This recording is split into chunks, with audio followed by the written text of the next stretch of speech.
Always has to be a shot at somebody. I know. They're never clean. They have to run. That's the only shot they have. They do it for 82 games. We're about to find out. He already has shown what he's capable of. Did surprise me. I thought we were going to hang in there. This makes me think that we do need to be humble. I actually think you're the only one who deserved that beat.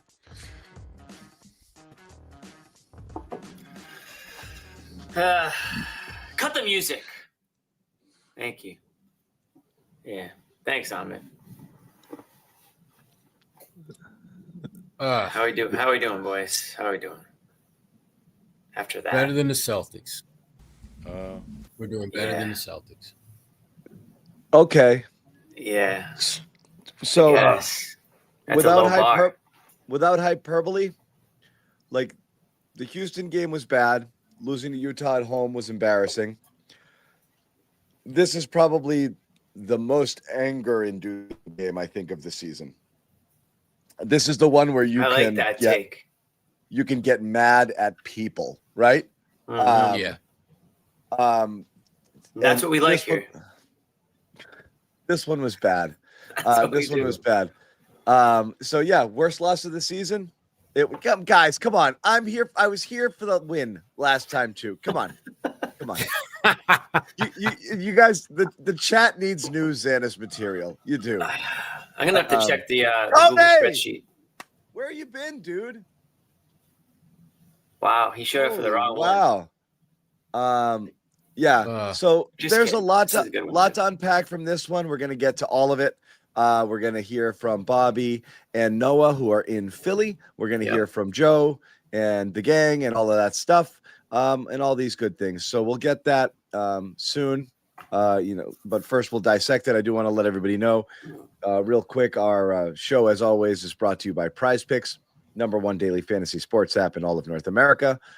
You see it right there. Download the Prize Picks app. Code CLNS gets you 50 in your lineups after you play your first $5 lineup. Prize Picks, it's good to be right. There goes half of Jimmy's face. We don't need it all. We'll just, it's cool. Yeah, that's enough. Because I'm looking at stuff on I'm looking at Twitter right now, so I'm like kind of looking off screen. That's enough. Also, Omaha Steaks. Check that out too. OmahaSteaks.com. Terms do apply. Use code Patriots at checkout. $35 off. It's 50% site-wide sale, plus 20% off on some items, plus $35 off when you use the code Patriots at checkout. It's almost too good to be true. So check that out. What was not too good to be true was tonight's game. And let's start at the finish. And there's a lot to talk about there. But the very last play of the game, if I say it, everyone will say I have an agenda. So you guys tell me what happened. Not the last play, the play that Philly took the lead on. Someone else do it. Because if it's me, everyone's going to get mad. No, John, please do it. Please do it. Because I feel like tonight is the one night where my own angst and anger, I'm living vicariously through John Zannis tonight. I think John is the best representative of how I feel about this shit. Well, listen. This is some bullshit. But go ahead. Go ahead. Here's the glass half full. Great defense by Jordan Walsh. Great on defense 3 straight possessions by Jordan Walsh there on Maxey on that last one, right? Unfortunately, he didn't have any help because they got the miss that they looked for. But Jaylen Brown, you need a box out. You need one box out. He was one box out. Yeah, it was worse than that. Oubre of all people. Oubre I watched can't even ride a damn bike. I watched the playback. He pulled the Casper-friendly ghost, started reaching for someone that wasn't even there. Yeah, right. It was like, what'd you see on the third watch, John? No, just how what the breakdown is. Sometimes people get caught just looking, but on that one, it was particularly bad. Brown went to help on Maxey, which he didn't need to do because Walsh had locked him down twice, and he's running away from him. Brown was on the opposite side. Maxey goes right. Brown starts to chase him and realize Walsh already did a good job pushing Maxey out away from the basket. There was no need for a double at all. None. Zero. He didn't cut back towards where Brown was in the low block at that point where he could come off his guy and stop him, stop the ball or stop him from getting to where he was going. He was heading in the other direction. Brown just floats around to the middle of the key and realizes, oh, there's no defense to be played here. And the next thing he needed to do was rotate up to the shooter, which he didn't do. And Pritchard had to fly off his guy to try to close out there because Brown left a wide open shoot. The first egregious mistake was Brown left a wide open shooter because he didn't rotate over after the bad double on Maxey. And so Pritchard flies out and Brown's just watching everything. He's in no man's land. No man's land. And then Oubre just slips right in for a rebound. It was a brutally bad awareness, effort, play late in the game when like you need maximum effort and focus. It was so odd. And it was a really, really, really bad overall, possession on multiple counts by one guy. And it was working. Jimmy said it. Walsh didn't just lock up Maxey there. Walsh was in the game for one reason and one reason only. And that was exactly that. The Sixers with Maxey, they've tried this hero ball thing late a bunch of times. It hasn't gone well. But Walshy was all over him. 3 straight positions. Walshy, look at you. Forced him into. Well, this is my guy. I've always been a Walshy guy. You guys are like tight. Yeah. We're not talking, just to be sure, we're not talking Kevin Walsh here, right? We're talking Jordan Walsh. I like Jordan more than Kevin. I'll tell you that. But nothing there. That is bringing back like flashback memories. Like, wait a minute. So look, that happens. I think that I think Brown. I don't want to make this all about Brown. Brown's always an over helper on the defense. Dating all the way back to the Philly game where he helps off and allows that Hart in the playoffs and the Harden 3 in the corner, which was one of the more egregious ones ever. But like, that was just silly and bad defense. It's just bad everything in that last play. Then the very last play, they're fumbling, rumbling, stumbling, bumbling, and the ball goes into the backcourt, and Walsh has to throw a grenade. Am I wrong, or could the Celtics have called timeout? I think they had one left. Yeah. So call the freaking timeout. You mean White with the 3-pointer? It was what? Yeah. White with the heave. Derek White had like 3 extra seconds to you had more time closer there. But you need to call a timeout right there. I would agree. Happen. I would agree. They didn't have a like a backup plan for if something went wrong there. And then before that, what happened? Before that was the Simons situation, which is another thing we're going to get into, which is a guy who scored the first 10 points of the quarter, assisted on the next 3 with a terrific pass to Pritchard for a 3-pointer there, and then drove the basket, got a shot up, just rimmed out. Garza comes up with the offensive rebound. He goes to the free throw line. Those free throws put the Celtics up 9, and out goes Simons. He literally was their entire offense to start that quarter. Out he goes, boom, Philly just roars back, takes a 1-point lead. They scored like 8 straight. Like, I'm not saying it was because Simons left the game, but there's, in my opinion, good things happen. No reason to pull him out of that situation, Sherrod. I mean, he's instant good offense. Things happen when he's on the court. He's on a little bit of hot streak. Yeah, he had that bad turnover. We tried to go behind the back. Maybe he's trying to get a shot off. Heat check there. But what's wrong? What's wrong, people? Come on. Simons was 17. It was lucky that the Philly player wasn't hustling to steal the pass to Pritchard. Okay, sure. No, whatever. We're not doing this tonight. Yeah, we're not doing this tonight. Anyway, I tweeted it during the game. Anthony Simons might as well be called what, Jimmy? I didn't see your tweet. I'm just saying, you and I are in lockstep on this one. We might as well just go ahead and call Anthony Simons what? Dennis Schroeder 2.0. This is what he is on this team. Yeah. That's it. Okay. Thank you for saying that. I thought about that last game. And even we're even getting the Bobby bias. We're even getting the Bobby bias. He did it again. Anti-Schroeder, and he did it again tonight, texting us. Anti-Holiday. Nitpicking a few negatives that Simons might do out there and completely ignoring the fact that this guy's probably your purest shooter on the team. Yeah. Not probably. I would say definitely. Yeah. It says nothing bad about anybody else. The entire team went like 1 for like 40 in the first half. It's like, Simons, man, second quarter's been rough for him. Like, are we kidding me? Yeah. Get him out of there. Are we kidding me here? You know, Unreal. Unreal. It was there was a lot of bad that went on there in that fourth quarter, and what frustrates me about the Simons thing. I'm not going to make this my agenda.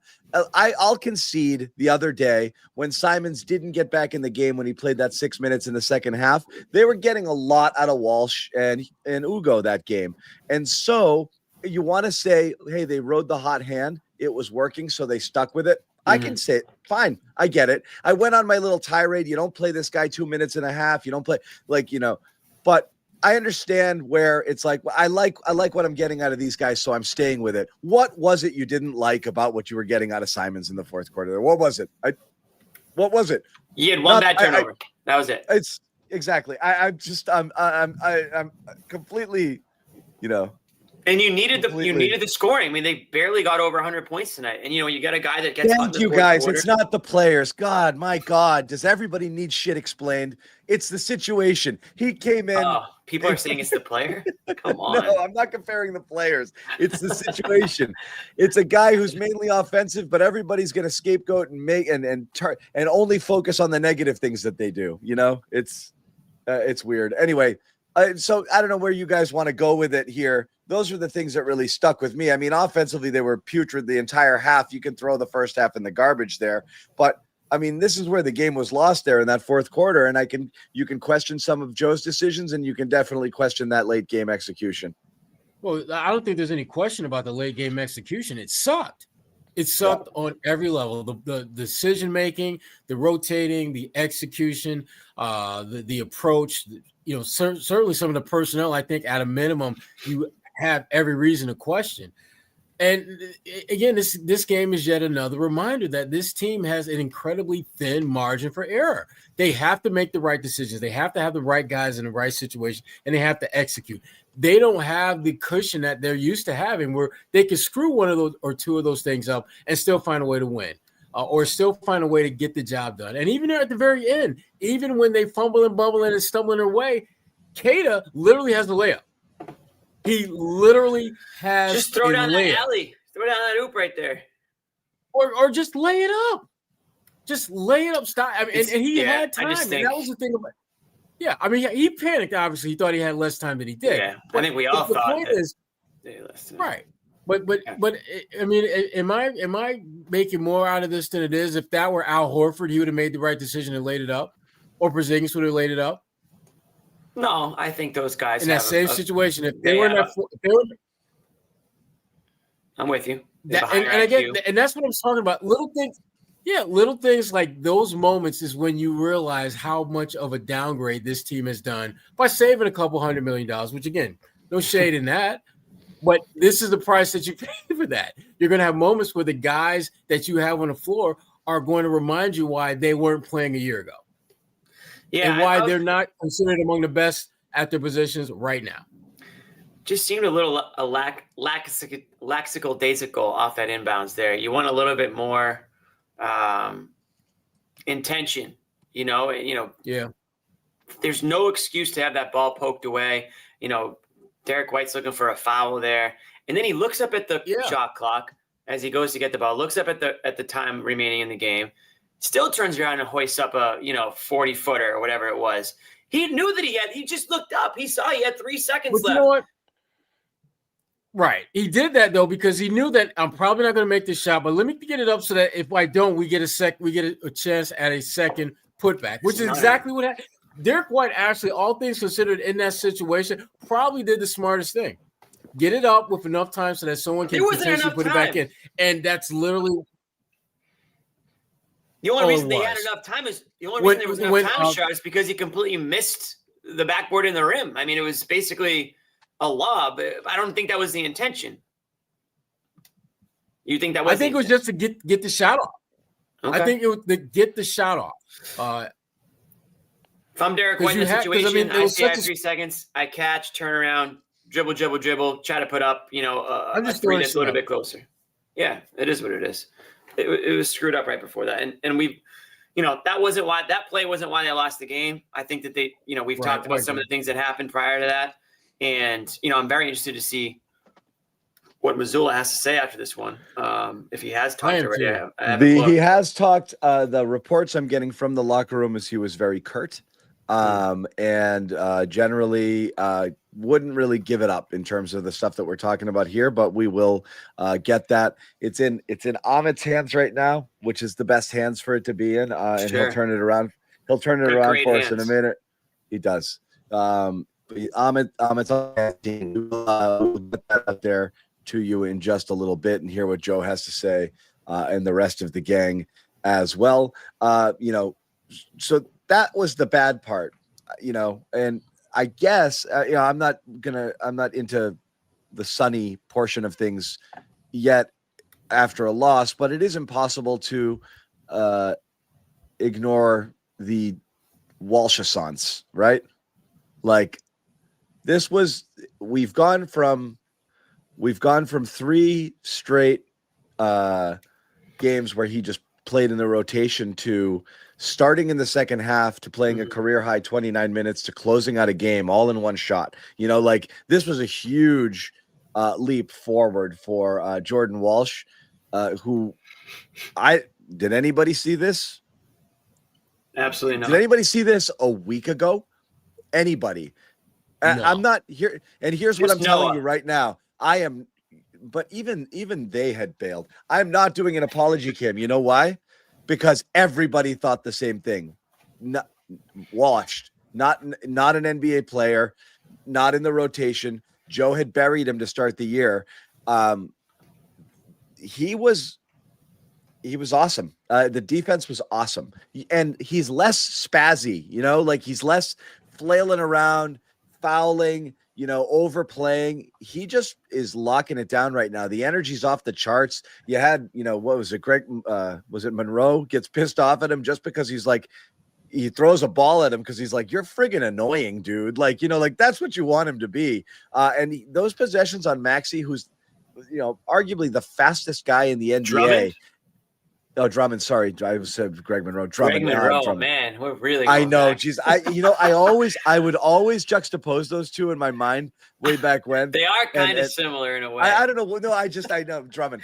Drummond throws the ball at him, but the brain cramp. But Maxey is about as difficult to stay in front of as anybody out there, and we've seen him even the Celtics' good defensive guards in the past, your Whites, right. your whether it be Smart or Holiday or those guys, they can't do it. They can't keep this guy, and he locked him up late in the game. That should have been the story of the game. Jordan Walsh locked up Philly's best player, and the Celtics walked away with a win there. It ended up not being, but it's impossible to not talk about it as a major positive development on this team. And again, for people like you and me, Jimmy, and Sherrod to an extent, who view this more as a developmental year, one of my laments with this year is I don't know what there is to develop, right.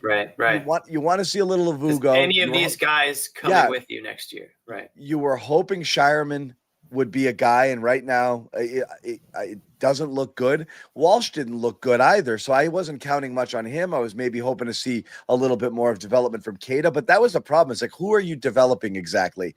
The Walsh development is interesting right now. Are you guys buying this? I want to rent it. I'm renting it right now. Okay. With the intent to buy. I like that. I've never gotten that answer before. Because here's the thing. I mean, he's doing what exactly he should be doing. You get an opportunity to play a couple minutes. You make 2 become 4, 4 become 7. And now you're a guy that they're looking at to be in the rotation. And the thing that he's doing that I love is the fact that it's not like he's just out there running around doing a little this, little that. He's taking on pretty much the toughest assignment defensively.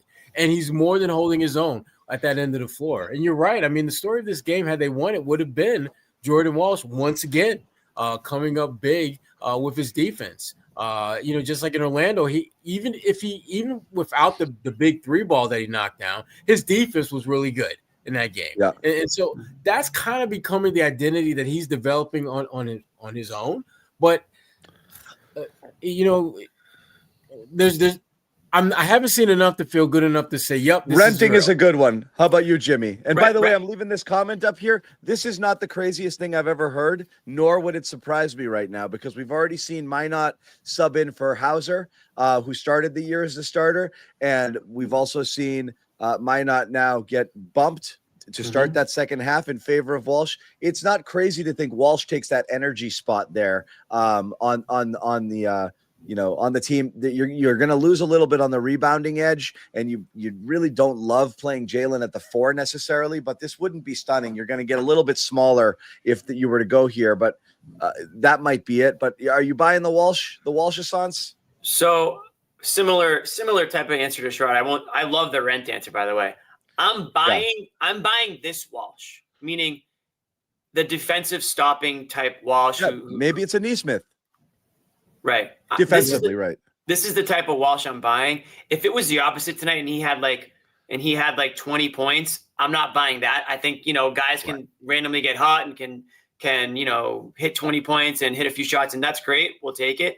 But when I see him defend the way he's defending, that's something that he could theoretically do night in, night out, right? I mean, if the technique is there, if the energy is there, if the desire is there to be that player, a lot of times there's a lot to just effort when it comes to defense. And I think Walsh has got a little swagger to him now. Feels like maybe he does belong out there. He's not thinking as much, not worried about getting benched if he does miss a shot because he's not adding something of value otherwise. I think Missoula is probably, ingrained in this guy's head, like, hey, you can contribute to this team on the defensive end. Offensively, that will come, or maybe it won't. But regardless, if you can go out there and defend their best offensive player on a few possessions here, I mean, why wouldn't you consider starting him? Get him in these opposing, scorers' heads early on in this game, frustrate them, be physical, get them out of rhythm. If that's the type of player Walsh can be, then I buy that aspect. That I'm still not there, that what he can do for you offensively, I still think there's a big issue there. But they can make do with it if he's going to come in and put those defensive performances together. It just gets complicated when you're screaming at the TV because you want Simons in the game, or you want, a player in there who can score, but defensively he's really hanging in there and keeping the Celtics in the game. You can see why you kind of have that, well, should they or shouldn't they? And I think that's why John's maybe going back a little bit and looking at the last game where they went with Walsh and Ugo instead of Simons. Well, it's because defensively that was what was working for Boston at that time. And then what do you take a hit for on the offensive side of things? Ken Brown, White, and, either Pritchard or Simons kind of carry you offensively if you get a guy like Walsh in there or a guy like Cada in there who doesn't really give you much on the offensive side. So I guess I'm overall, and I kind of feel like a fraud because I sold, I think, on Walsh the last game, but I kind of buy this type of performance. Well, you know what though, Jimmy, I think for both of you guys, I think it goes in line with what they've been peddling to us all season, which is it's going to change, right? And it's not always going to be the same stuff. And Joe, it was a little bit of gaslighting when he's like, I think that's going to be one of our strengths. I mean, I don't think switching guys in and out because you can't quite figure out the right combination is there. Let me say this real quick. Go ahead. Yeah.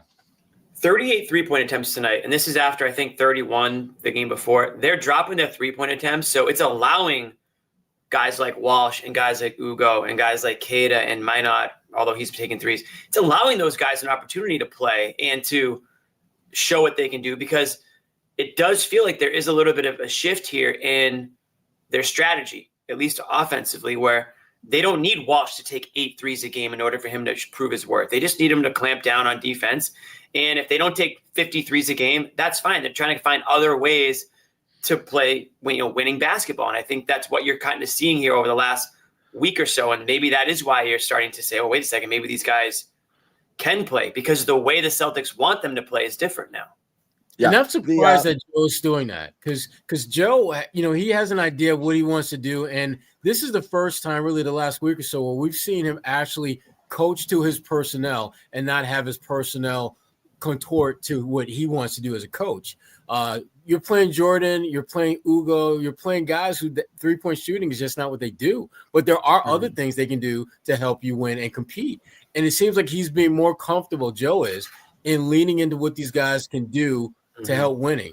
And again, completely different type of coach, but he is an example of what I'm talking about. Rick Carlisle. I've seen him coach teams that had lots of offensive players, so he leans into that. He's had guys who can't make shots, so they become real defensive-minded, grinded-out type of teams. You need to play to your personnel if you want to be successful in this league. And I think Joe is starting to, I think, better figure out what can we do well, and how can I hide our weaknesses? Our weaknesses, we're not a very good three-point shooting team now because our personnel. So what do? We have to grind it out. We have to muck up the game a bit. Yeah, I'm with you guys. I like the rent comment. I want to believe because I want to see somebody step up into that role. And like I was on board the Minot train too because I like the energy that he was bringing. The problem is when I step back and like, actually am honest with myself, I keep coming to the same conclusion, which is none of these guys can shoot. And I know that's so sad. And like it really is. And that's the thing is like you'll have a game where Minot he'll come in threes, be like, he's coming around. Like, no, man, like nobody fixes a shot in a game. Like he's the same guy. He's gonna regress to the mean. Like this is the problem is, and this is one of the problems with the team. There's too many guys who do one thing, but not the other thing. Right. And so that's where you're going to be stuck all year long. It just cracks me up that like people will bury Simons because he can't play defense, but like will allow Walsh and Minot to go out there and just be zeros on offense most nights. It's important. I mean, this was really they don't have that many scoring outlets on this team, and so it's what do you need more right now? And I think Joe's really conflicted. I think he's going to struggle here with this one because he wants his shooters out there, but he wants last year's team. He wants the guys he had before. Remember that team I had when there were 9 guys. Yeah. That team I had, there were 9 guys that could switch and defend and shoot. That was awesome. Yeah, that's cool. So each time he puts somebody in, he's like, shit, get him out of there. He can't do this. Then he puts another guy in. He's like, shit, get him out of there. He can't do that. So now we need this thing. I forgot about the defense. Damn it. Oh, man. Yeah, looking down the bench. Damn it. That's Baylor. No, never mind. Baylor, stay where you are. Baylor. Yeah, yuck. Baylor doesn't do either thing. Yeah, get him out of there. So that's an easy call. It is bad. It is bad. We do have Joe Missoula. We're going to hear from him. Great. We are. I'm curious how Joe played this one. I think this is a I don't want to be questioned by you, Joe Missoula press conference. For sure. That's how I see it going down. I do have to quickly. Before we get to Joe, quick shout out for our sponsor over here at the Garden Report. And you know it, you see it on the screen. It is Prize Picks, the #1 daily fantasy sports app in all of North America. Right there, download the app, code CLNS 15 your lineups after you play your first $5 lineup. And again, if this is your bag and this is what you like to do, there's no better place to do it than Prize Picks, baby. Get in on it now. The excitement for this season, again, whatever sports you're into, doesn't have to just be one. You can mix and match sports, pick more or less on 2 to 6 player stat projections.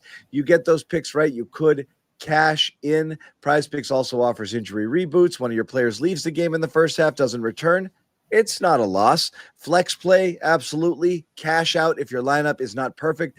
Free squares or easy squares to hit, or reduced numbers on squares that you can insert into your lineup and make it easier for that lineup to hit and for you to cash in. So again, the offer, you see it, download the app right there, code CLNS 50 in your lineups. Marshawn Lynch. 5. Yep. Once again, I'm just here to not get fined. 50 in your lineups when you play 5. Prize Picks. It is good to be. not that. I played the speculation warning. It's an Sean, accident. your mic just got wild on us. I can't stand this. It's okay. We got the read in for the most part. Anyways, download Prize Picks. Use the code CLNS and get $50 in lineups after you play your first $5 lineups. Prize It boosts Picks. me. It's good to be right. Right. This app's killing me. I go and I play something or I hit one of the sound bites. It just knocks my audio off. Completely changes my settings. I don't even know how that happens. It's That's a happening. glitch. Glitch. We fixed the glitch. We did promise you Joe Missoula, and as promised, here is Joe after the game talking about the Celtics loss here, 102-100 to the Philadelphia 76ers. Here's Joe. Joe, who are you looking for in the last possession? Just wanted to get create some indecision on a pick and roll downhill drive. Forced a switch. Still had 3 seconds. Saw Nemi under the rim. Just didn't execute it. On the previous play, you defend well for 20 seconds or so. There's a missed box out. Jalen's so good all game, but he lets that one go there. Like what's? I mean, I think it was a tough miss. Edwards had been hot the whole night. Credit to him, he played well, but it was a tough miss that just didn't bounce our way. You guys have been in a lot of clutch games this year. What's the process of learning how to play together in the clutch with the new team, and how have you seen the progress of this team playing in those situations? Yeah, I mean, it's no different than the regular game, the rest of the game. Your execution, whether it's transition defense, whether it's fouling, whether it's executing on the offensive end, all those things are the same. It comes down to who can make plays, and they made the last play, and we didn't. And you guys only forced 9 turnovers tonight. Was there something about your defense or their offense that affected the turnover you guys did? Yeah, I mean, they did a good job keeping the ball in their ball handlers' hands, and and their pick and roll spacing was good, but they kept the ball in their ball handlers' hands, and they moved it well, and you're right, yeah, I mean, it's a credit to them. Yeah, they played well offensively. I thought we played well too. We just didn't come up with the enough plays down the stretch. We'll let you go with Jordan to start the second half. What do you think of the job you did on Maxey in general? Yeah, he's been playing well. He's been playing well on both sides of the ball. I thought he did a great job on Maxey throughout the game. They did a great job on him on the last possession. So just kind of wanted to keep that momentum, and he's just got to keep getting better. He said coming into the season that role player IQ was an area he felt like he made the most growth. How have you seen that manifest itself, especially on the defensive end? Yeah, I mean, he just he's learning the understanding of the identity, just the way the effort that he plays with on the defensive end, the different ways that he could play make on the offensive end, whether it's screening, whether it's offensive rebounding, knocking down open shots, which he's done. So he's just getting better and better. He's got to keep it up. Joe, you guys have had a lot of these clutch time games go in both directions. When it goes against kind of what you guys are hoping for, how do you feel like this group has been processing it? Is it harder that for a lot of these guys it's their first time in this position, or is it kind of the same as last year's team? You guys lost a clutch time game. I mean, yeah, it's just the process of understanding where we could get better. And again, we always talk about those plays that we could be better at throughout the whole game, and then just executing down there. So just have to have the mindset of where we can get better, and when we're in that situation again, execute. What do you think, Anthony, obviously super involved in the first half, and try to get him in there in crunch time in some spots. What do you feel like this one did for him in terms of the acclimation process we've been talking about? He's fine. I mean, I think he's fine. He's getting better. Had some good defensive possessions. He was good tonight, and we went with him at the end. Joe, you mentioned the Justin Edwards threes and getting caught. Was there something with the defense that you didn't like those possessions? Was it just the closeout wasn't quick enough? Like, what did you have? No, I mean, I think it was just again, it's Maxey pick and rolls. You have to be able to do both. He played well. That's it. I mean, it was he played well. I thought we played well too, and we just didn't make enough plays down the stretch. Did you talk to Josh about not playing in the second half and the reasons for that, or do you talk to him tomorrow, or is it just on him to kind of figure out and then move forward? That's between me and Josh. Nope. What did you see in Nope. the first half? Okay. We played well. It was a great offensive process. I thought we missed some 2-on-1 advantages there, but I thought we played really well from a process standpoint. Obviously, didn't shoot the ball well, and we missed some, like I said, some advantages. But I thought the process of playing, was really good offensively. Thank you, Joe. Thanks. Thanks, Joe. There's Joe Missoula wrapping it up. A couple post-game nuggets on the Joe Missoula press conference. First of all, the ball just didn't fall to Oubre. It was a complete failure to box out there. Right. Bobby's question. Jalen was great all night. that's really questionable as well, particularly on the defensive end. I thought he looked a step slow all night. Let's just be honest about it. That was that. And defensively, I didn't think this was a great effort by him for a lot of the game, a lot of ball watching. And this was a really bad case of it. And it was an egregious mess up there to finish that game. The other one is the Simons comment. Small and subtle, but again, asked by Bobby, what'd you see tonight? Or, kind of what basically Bobby just kind of, he got some run, what went on there. And Joe said, I thought he played well, so I kept him in there, which again, leads me to believe that he's on a leash. If I like what I see, he stays.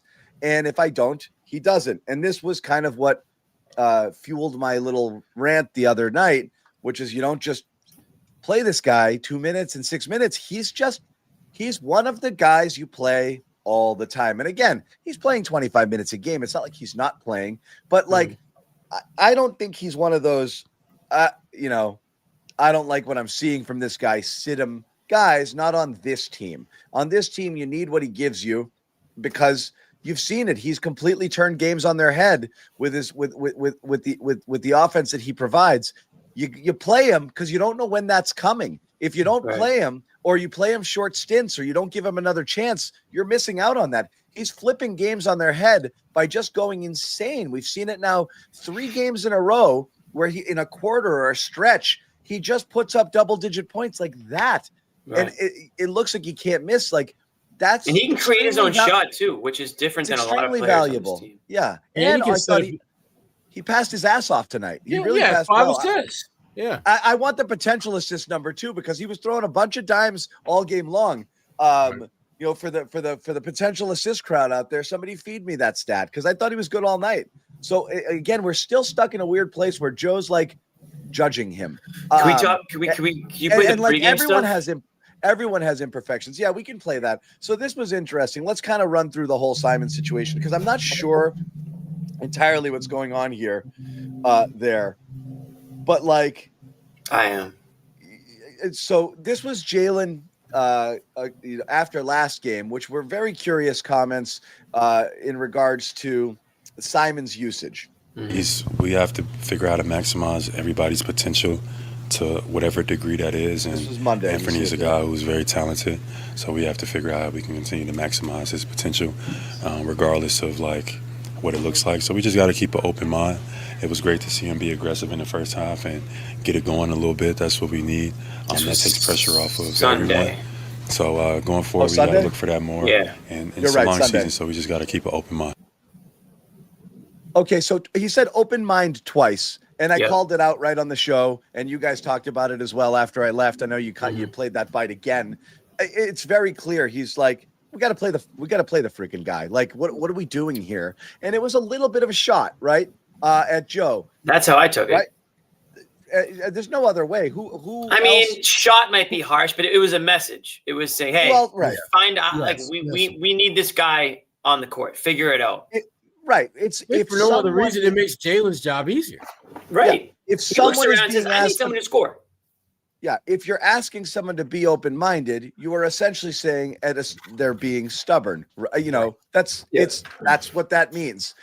Be more open-minded as opposed to what you are now, which is stubborn and not open-minded. And you're kind of fixated on what we're saying. One thing. Fixated on what he can't do instead of what he can do. And again, players aren't coaches. Coaches understand the game better. And if players ran the show, it would be a shit show. And we've seen players try to play GM and they want their buddies and they want guys who score and do stats. And it's not their job to put teams together. So I'm not saying players always know best. I'm just saying that was the comment that was made by Jaylen Brown there. I'm not saying he's right. And therefore, because I share that opinion also, Jalen said it too. So I must be. I don't think players know necessarily what's best, but it still was, Jalen's opinion.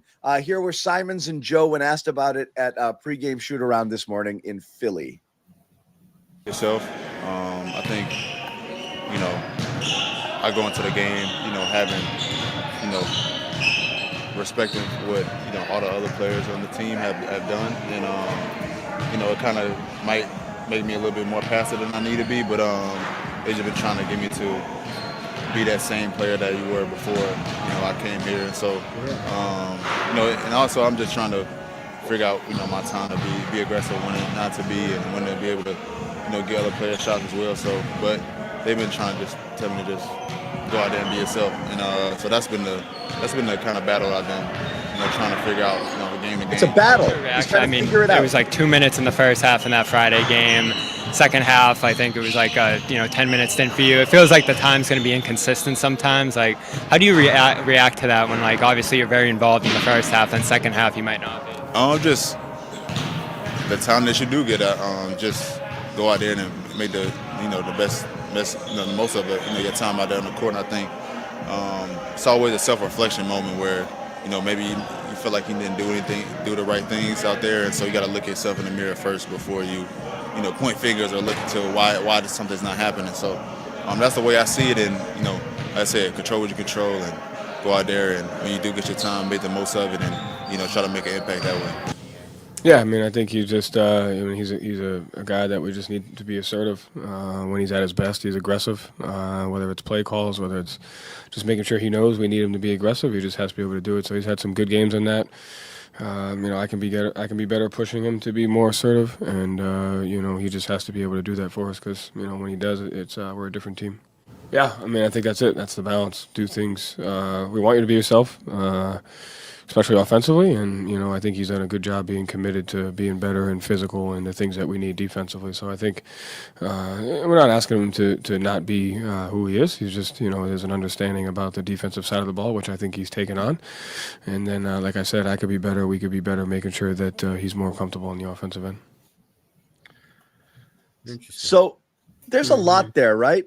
There's a lot there. Like I'll you guys go first because I mean the Simon's saying he's battling and he's trying to figure it out. Like he's getting jerked around a little bit. I'm not saying he doesn't deserve it because we don't know what's going on behind the scenes, but Joe isn't loving what he's seeing on a regular basis. He's seeing inconsistencies, and Simons doesn't know what it is he needs to be doing different. He seems a little lost, right?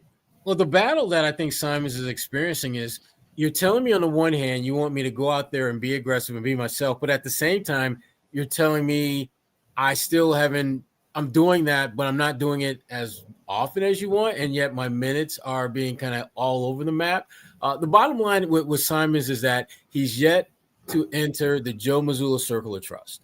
Right. It's clear, and we've seen how that looks when you're in there. You can miss a defensive assignment from time to time and not have to worry about getting yanked. You can, make a mistake or two here and there and know that at some point Joe's going to correct you, but it's not going to have a significantly adverse effect to your playing time. Anthony Simons, you played 2 minutes and a half? Judah, did this happen with Porzingis? Did this happen with Holiday? Did this happen with White? Absolutely not. They brought them in and they played them. Like, what are we talking about here? This isn't a new player thing. This is a something Simons is doing that Joe doesn't like thing. And I'm not saying he's wrong, but there's obviously something there. It's really, again, I think he's the problem. I think, Sherrod, I'm sorry to jump in because I think the problem here is Joe's coaching Simons like he's on last year's team and what it would take to earn minutes on last year's team. And this is a different situation. On last year's team, you can't do what everybody else does and keep up defensively and play and switch and mind your assignment when everybody else around you can. I got other guys, man, who can do what you can do. I got plenty of guys who can shoot and fill it up. I don't need this. I can play you 15 minutes a night and we're okay. I can play you in the Sam Hauser instant offense role. I don't need it. This is not that team, and that's the difference, right? And along those same lines, now the players that you name when you talk about Porzingis, you talk about Al, you talk about Drew Holiday. Those guys made Joe's job not necessarily easier, but more simplified. You knew what they could do, and when they had to audible in real time, they could do that because they were built to do that. Simons is not. You're going to have to really kind of guide him as to what you want him to do if you're going to have him in the same type of blueprint that you have had in the past. But that's the problem. This is not that team. These guys should not be held to the same standard as your team from a year ago because those guys were better. And to me, the irony of that is Joe and most coaches will be the first ones to tell you that every year, even if you got everyone back, it's a different kind of team. You kind of got to coach that way, and I'm not sure that's happening. Right. Yeah, I think one of the things Sherrod said that I agree with is that he's not in the Missoula circle of trust. He's getting treated like he's in the Stay Ready crew, and he's not a Stay Ready crew member. This guy started in Portland. This guy is a starter in the NBA, and he's a starter on this Celtics team. The problem is he's starting at a position where they have other talent, right? And let's not forget, they made this trade not because they needed a player like Simons. They made this trade because they wanted to get rid of Holiday, and Blazers were probably one of the only teams willing to take on that contract. And the Celtics just so happened to get a good player back in Simons. And if he's not going to be in the starting lineup, he should be treated as he should be playing 6th man of the year type numbers. And he should get that respect because it's clear that when he's in the game, he can affect the game positively. It's clear to me that he's their best shooter, certainly right now. Derek White's starting to get maybe a little bit hotter here, and we'll see how things shake out. But man, Simon's shot's pretty as hell. Watching him create his own shot, step back, just swish the ball. You're right. He scores in bunches better than he's in the 90th percentile of a guy that can just probably get hot and score in bunches, I would say. And so to take him out, especially in a moment where that's happening, turnover or not, I can't wrap my head around it. I can't defend it. I don't know exactly why. Joe couldn't really explain it. But I will say, after rewatching all those clips that we showed, I feel like Jaylen Brown's on our side on this one. Jaylen Brown's probably scratching his head saying, why is Simons on the bench right now? Why is Mine not in the game? Or, why is Pritchard still in? Or why is Walsh in? Or what's going on here? Why isn't Simons in the game right now? Or why did we just take him out? He understands what Simon's capable of. Jaylen Brown wants to win games. And the last time I checked, the team with the most amount of points wins the game. Celtics are barely getting over 100. They hit 100 tonight. And Simons was a player that probably could have got you a few more points if he was able to play a little bit longer amount of stretches. Give the guy a heat check. I think he's deserved that, is when he's playing the way he is. So I find it interesting. I do think that things are going to continue to evolve and change with this roster for all the reasons you guys gave. They're a much worse team talent-wise than they were last year. Joe should be tinkering with these lineups. Joe should be trying to figure out, who's better to play with who and who should be playing more and who should be playing less. I mean, Mine not playing 0 minutes in the second half tonight is something that, obviously stands out as well. And Missoula didn't even want to talk about it. So he's very temperamental, I think is a good word with all these. Everything is very almost Bobby-esque, like prisoner of the moment with Joe right now, where there's not much of a leash for anybody on this team, not named, Brown or White. Yeah. Yeah. So I think Joe's in a tough spot. This is the problem. This is why I don't get on. We can argue about the game management situation here. The reason I don't get Joe as a coach in terms of what he's trying to do, to get these guys going, and figure out who to play is that I don't think there's really any good solutions. Just some stuff is simpler than he's making it out to be, which is Simons just plays because he's one of the more talented offensive players you have on this team, and you lost a lot of talented offensive players, and you've got your energy and your defense guys, and you fill them up and you put them on the court, and those guys are interchangeable. Your Walshes, your Ugos, your Minots, and that's what those guys are. You got hustle guys. How many teams are built on 4 hustle guys who can't score? None. That's just not. It doesn't work in the NBA. Having those guys is invaluable. Having that guy who can come in and lock up a maxi late in the game, unreal. If you've got those types of players, you put them in there, especially when you can kind of play a late game defense for offense, switch them out, call a timeout, get your other guys in. But you just can't play them for long stretches of time because you're going to really struggle to score. And you're going to lose more games than you're going to win there. That can only get you so far. They got too many of those guys, not enough of the other guys. And that's what they need. This wouldn't be as much of an issue right now if some of your better offensive players were playing better offensively. But Sam Hauser is a complete zero right now in terms of what he's giving you there. this season. He's generating zero offense for you at all. And then White and Pritchard have really struggled shooting the ball this season from the outside in particular. So given all of that, there's no, I don't want to beat a dead horse. There's no way you're not leaning heavily on a guy like Simons just simply because you need the buckets, like it's just something you need. So I don't know. I think all of this is going to kind of be thrown out a little bit because they're going to enter a pretty easy stretch here with the double Brooklyns and the Memphis coming up here. And, there won't be as much of a concern. So I think some of this stuff will get wiped away here for a bit, but this problem is going to continue. And Jimmy, you're 100% right. There's going to be a lot of tinkering. We spent some time on it earlier and want to go back to it. We did say this was a good Jordan Walsh game, and it was a good Jordan Walsh game. As we said, a career high 29 minutes. Let's hear from Jordan Walsh out of the locker room after this one. What were you trying to do against Tyrese there on those late possessions defensively? Stop him from scoring. So what was I trying to do? Stop him from scoring, for sure. Well, the assignment was to just like I knew the scouting report, so it was just to make him do things that he's not comfortable with doing and make him take shots that we're comfortable with him taking. How much do you feel like your growth on the defensive end is about understanding player tendencies, like in this case, someone like Maxey, compared to just the effort that you've been playing with? I think it's definitely a huge combination of both. But yeah, I think a big part of it is knowing their tendencies, because like the way that we play is, if you can make him take a shot that we want him to take, then, and if he makes it, then it's like, all right, kudos to him, but just trying to force him into uncomfortable situations so he has to play a different style of basketball than he's used to. Jordan, on those Justin Edwards threes late in the game, he got hot a little bit there. Joe mentioned that it was just, he played good, the defense was there. Like, what did you see on those possessions in particular? I'd agree with him, honestly. I think he stepped up in those moments and made the shots that were necessary, But I think that we were there. I think we got a good contest. I think that we did our job. I think he just, found fire.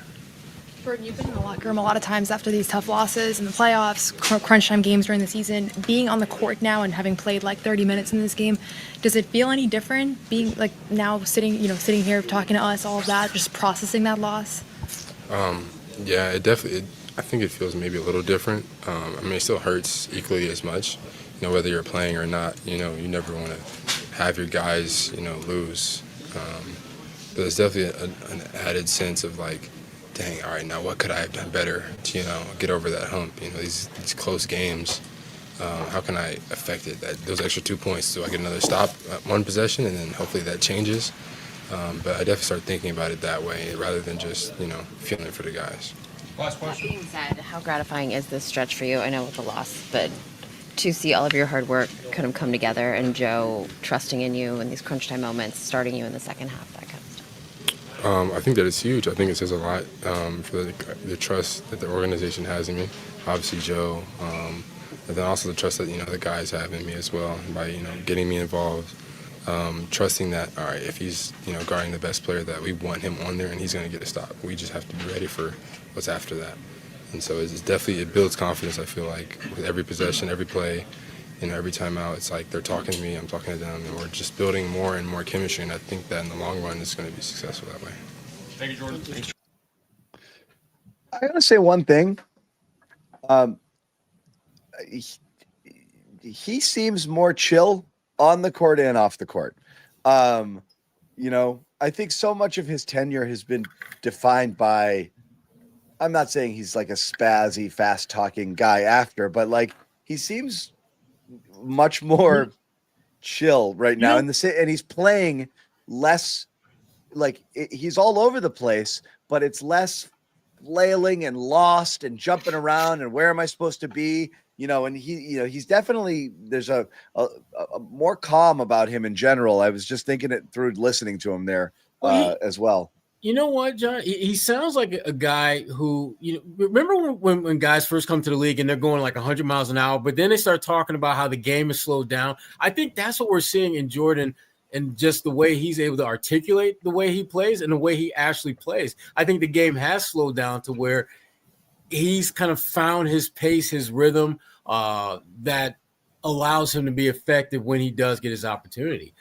Which again, that is part of the reason why I'm ready. I'm definitely renting with the intent to buy, because I need to see this more often. I need to see this become not just something that happens for a good week. I need to see a good month where he's playing like this. And that, I'm not talking about just the statistics and all that. I'm just simply seeing him play at a pace that's very consistent. Getting out there, guarding the best player, whether that guy cooks him or not, is he being consistent with his effort and his ability to contest and his ability to compete?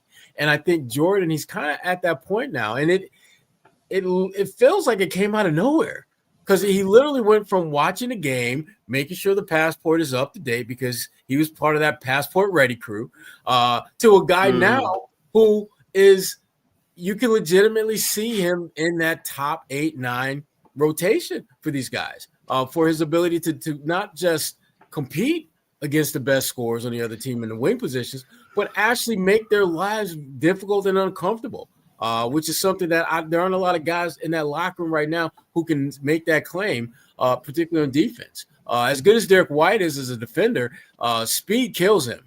We see that all the time. That is his kryptonite. Guys with super speed. It's just not what he does. Jordan, on the other hand, is a better defender in that regard. He deals with guys with ultra quick speed a little bit better than Derek White. And so Jordan, it feels like he's finally found his place in this league. Yeah, you know what my kryptonite is? Superchats. It's a nice juicy steak. Oh, I'm not gonna lie. I love it. It's it's when you're starting to think like, what do I want for dinner, and you can't figure it out. It's almost always like I'm just gonna grill me a steak right now. This is great. I'll ask you guys: you grill or cast iron is preferred? Grill. I can't have a grill in my apartment, so I've been trying to figure out the stove situation. It's not easy. I would do a grill if I could. I'm a cast iron reverse sear guy. I can't not do it now. That's just how I play it. But once you have it that way, yeah. It's just you keep the juices in there, and you can do the butter bit. It's just great. Anyway, check it out if you guys want to get in on the action here with omahasteaks.com. Code Patriots gets you $35 off. That's not where it begins. It's a 50% off site-wide sale right now with an additional 20% off other items. And you can get this right now when you go to omahasteaks.com and enter the code Patriots at checkoff, an additional $35. And yeah, let's put the pictures up because that's what makes it fun. Look at that burger, huh? Okay. I'll tell you this. I know this is a steak deal. My absolute desert island food is a burger. It is. It's a cheeseburger. That makes me happier than anything in the world. How does it look? Like, what's your burger? I'll tell you that later. We're going to run out of B-roll here, but enjoy certified tender steaks, juicy burgers, cozy, convenient comfort meals. You know, there's chicken, there's baked potatoes. There's lots of different things you can get in there. Desserts. It's awesome. Early Black Friday sale, 50% off site-wide, extra 20% off select favorites, as we said. When you go to omahasteaks.com, plus our listeners/viewers get an extra $35 off with the promo code Patriots at checkout. Super convenient, gets sent right to your door, ready to go. I've already ordered 2 boxes myself. One of them I'm halfway through with a bunch of ribeyes, and I got a roast coming around the holidays that I plan to cook up for Christmas, which is going to be great. You can do that too. You can send it as a gift, and you can wait and do it just prior to the holiday season. These do make great gifts. So get in on it now. Grass-fed, grain-finished beef, more marbling for exceptional flavor. The choice of steakhouses and professional chefs around the world. One more time, we'll give you that promo offer. It is omahasteaks.com, 50% off site-wide sale. At checkout, use that code Patriots, get an additional $35 off. We absolutely love that. We're going to bring Bobby Manning in just a little bit. We want to let everybody here know as well. You can always, some of you have donated super chats to the Garden Report. We love it when you send them in, so please do. Proceeds are divvied up among the hosts, but you don't have to. It's just always nice to get that little extra bump. Helps us continue to pump out this free content, which we love to do because we enjoy doing this show and we enjoy doing it with you guys here. So it's great. But check it out. We're going to run through a couple of super chats that we have right now, and we'll start with let's see. Joseph Perot. Thoughts on Joe not using his challenge tonight? The out of bounds call at 97, 96 before the 3 to make it 196. We didn't lose because of it, but I don't know. Yeah, look, you get late in the game, guys. What are you waiting for? What are you waiting for? Use it. Like you left the timeout out there. Yeah, no question about it. David Andrews, a little late, so I don't know if I missed it, but why the did Jalen leave Edgecombe wide open at the end? Failed to close out and failed to box out. I think it was Edwards, not Edgecombe, there on the 3, who was left open. But yeah, we did talk about it. It was bad everywhere. Everywhere. Yeah. Action Benz. We can't answer that. I think Jaylen Brown might have to answer. Look, I'll tell you this. Action Benz stuck one of these in early, normal, non-super chat edition, and I kind of shat on it a little bit. And he said, "You know what? I'm gonna let my feelings be known. I'm gonna put $10 behind it," and that's what he did. And the Start Simons crew needs to get real. There's a reason no one wanted him when the Celtics looked to trade his salary. He's a one-dimensional scorer, insert an offense off the bench, nothing more. We all agree. He spent $10 to sound that dumb. Wow. We all agree. I'm just kidding. But we've been over this. On this team, you don't have complete players. You've got one-dimensional players or no-dimensional players. He's no different. He's elite at one thing. That's better than being okay at one and horrible at another. At the thing you want somebody to be elite at. At the hardest thing to do. Would Pritchard have been able to lead the Blazers to the West playoffs in place of Simons? Noah thinks so. I don't know. It's possible. No, it's possible. I say no to that. No. I don't know. We're going to bring in this guy and that girl right here. Nice. And we're going to talk. We're going to talk about it a little bit. Assemble. We may be saying goodbye to Sherrod. Is it time, Sherrod? It's Sherrod time. has to go. I want to give everyone I won't take it personally, Sherrod. a quick $5. We don't get these very often. Lock it in. He said it was me. Pictures. Earth, wind, water. Yeah. Your powers combined. Sorry. That's an old cartoon. You A lot of good references. Well done, Junior. What was that cartoon? Yeah, Well done. we're Voltron here. But it's okay. We'll be fine. Sherrod, peace out. He's got official teacher business Deuces. to take care of. So we will see him later. We'll go back to our Papers to grade. Four across layout here. And guys, we started at the end. And I know you guys asked some questions about it. It's not always about what happens in the end, but in this particular game, I think it kind of was. Really bad last 2 sequences there, both defensively with Jalen falling asleep, the bad switch, not resetting, not finding out where he was supposed to be on that last possession, and then allowing Oubre to get the uncontested putback layup, and then just the horrible last possession there with the Celtics looking to tie or win. And the question of why didn't they call a timeout when things went to hell there, and Derek White had the ball 45 feet from the basket facing the wrong direction with 3.5 seconds left to go. I don't know. Can you guys answer any of these questions? We need answers. Yeah, I think it's an even better question now that White said that they weren't able to get to what they wanted to there, which was a possession for Jalen. Now, we've come to know at this point that Joe doesn't call those Brad timeouts. I'll call them Brad timeouts because he used to always do that, right? Plays breaking down, doesn't look good. He did lose control of the ball, Noah, right? So I'm not exactly sure if they could have called timeout there necessarily after he got knocked back off his spot. And I did think that was a foul in real time. I haven't gotten a good look back at it. I don't know if you guys have, but I'm not normally a refs guy. It looked like it was a pretty strong push or slap, whatever it ended up being there by Drummond that knocked White off his spot. So, yeah, I mean, you always look back at those situations when they don't work out and say, probably should have called the timeout there. Joe's philosophy is to let it roll, and that's just who he is as a coach, and it's what you come to expect. Is it the right decision? Is it the wrong decision? In this case, clearly it was the wrong one, given how the play blew up. I don't know, Noah. Could they have called a timeout there after he got knocked off the ball a little bit? Yeah, honestly, I thought they were going to, just based off the fact that the play had kind of broken down there. Easy to say now because he didn't get a good shot, and also he could have gotten a better shot. Like, he was I think he said it himself. He rushed that one. He He had a heaved it couple early. seconds left.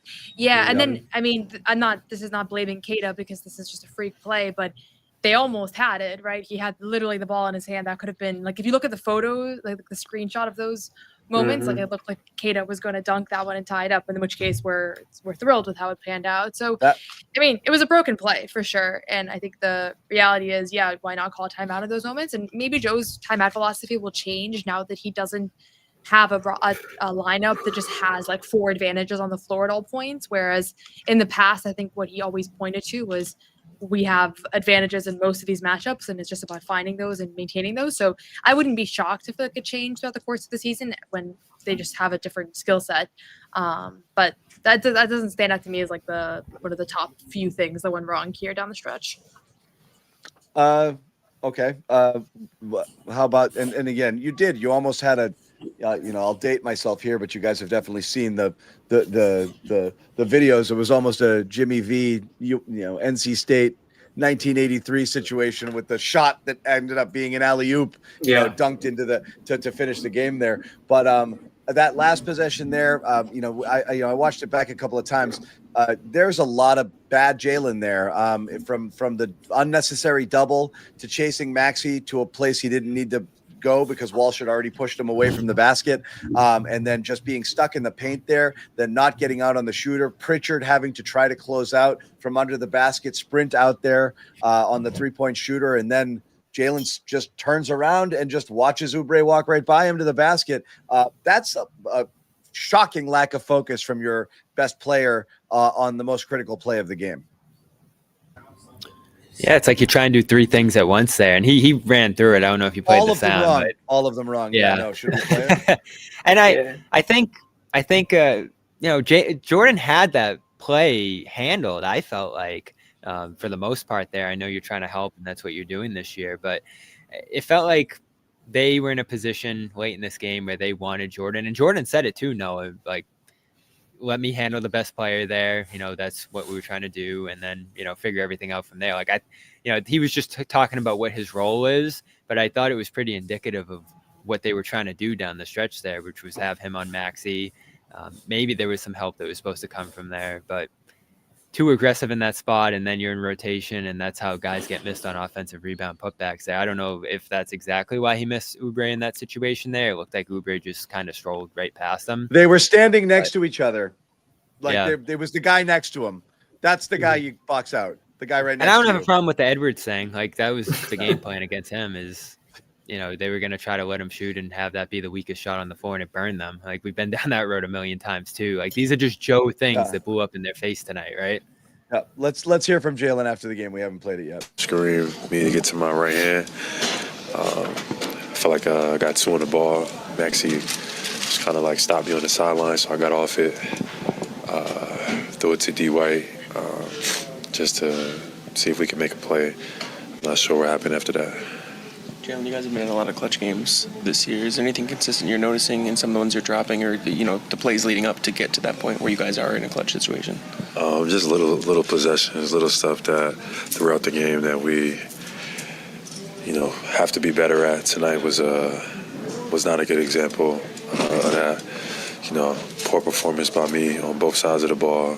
I let my guys go down tonight. What are some of those little things you are noticing? Rebounds, just layups, just little stuff, transition opportunities, stuff that you just got to take advantage of that we didn't tonight. Jordan had some big stops on Maxey. Have you seen him grow in his role, especially on the defensive end? Yeah, I thought Maxey was great tonight. I thought Jordan was great tonight. He's shooting the ball well. He's doing his job. So it's good. It's a good sign. Good sign from Jordan. The Justin Edwards miss that allowed Kelly Oubre to get behind you. Maxey was driving. He turned his back. I thought I could go make a play. I was guarding Richardson. I thought that, if I went to go make a play, that wouldn't be enough time for it to get a shot off. But ended up leaving Richardson wide open for a 3, and then kind of was fuck, and then Oubre just kind of got I was trying to. I was listening to that. An easy offensive rebound. I got caught ball watching. You just got to get in there and get in the fight. You talked a little bit the other night about getting Anthony involved and up botched to the speed thing. and being a little more creative there. Like, what are you looking for in that aspect in terms of getting him involved more and being more creative? Like, what do you mean by that? Say that again. What do you mean by being more creative was with the how you question? use Anthony My favorite. and just getting him up to speed here? Like, I don't know what you. the other night you were saying that, we got to get more out of Anthony. Yeah, just him being aggressive. I think that's it. Just him being aggressive, putting him in Yikes. an opportunity for him to maximize his potential. That's it. Put him in an opportunity. Damn it, Yeah, Bobby. same sort of line. What was the question? There. What I don't know what happened there. Good on Jalen. He owned it. It wasn't a great game. It was a bad effort there in that moment. Where obviously a critical play late in the game. Mm-hmm. But yeah, not great from a lot of your I feel like Brown's always accountable for the most part. Yeah, he's great. He's great like that. Yeah. He doesn't say we as much. John, do you not mean that? No, I do. I think he's dead accountable and honest, and he'll call himself out. He'll call other people out. I think sometimes he does the we thing when whatever. But for the most part, when he doesn't think he did it, he absolutely owns it.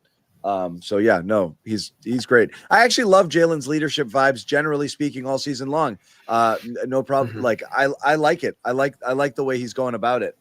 Here, this was just a bad. This was just.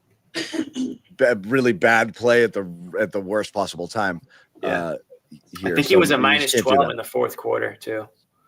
Brown. I think he looked off all night here. And again, we're going to start to get into the point where you will talk about like whether load management a little bit is here. It is kind of played the amazing most that games in the league by far.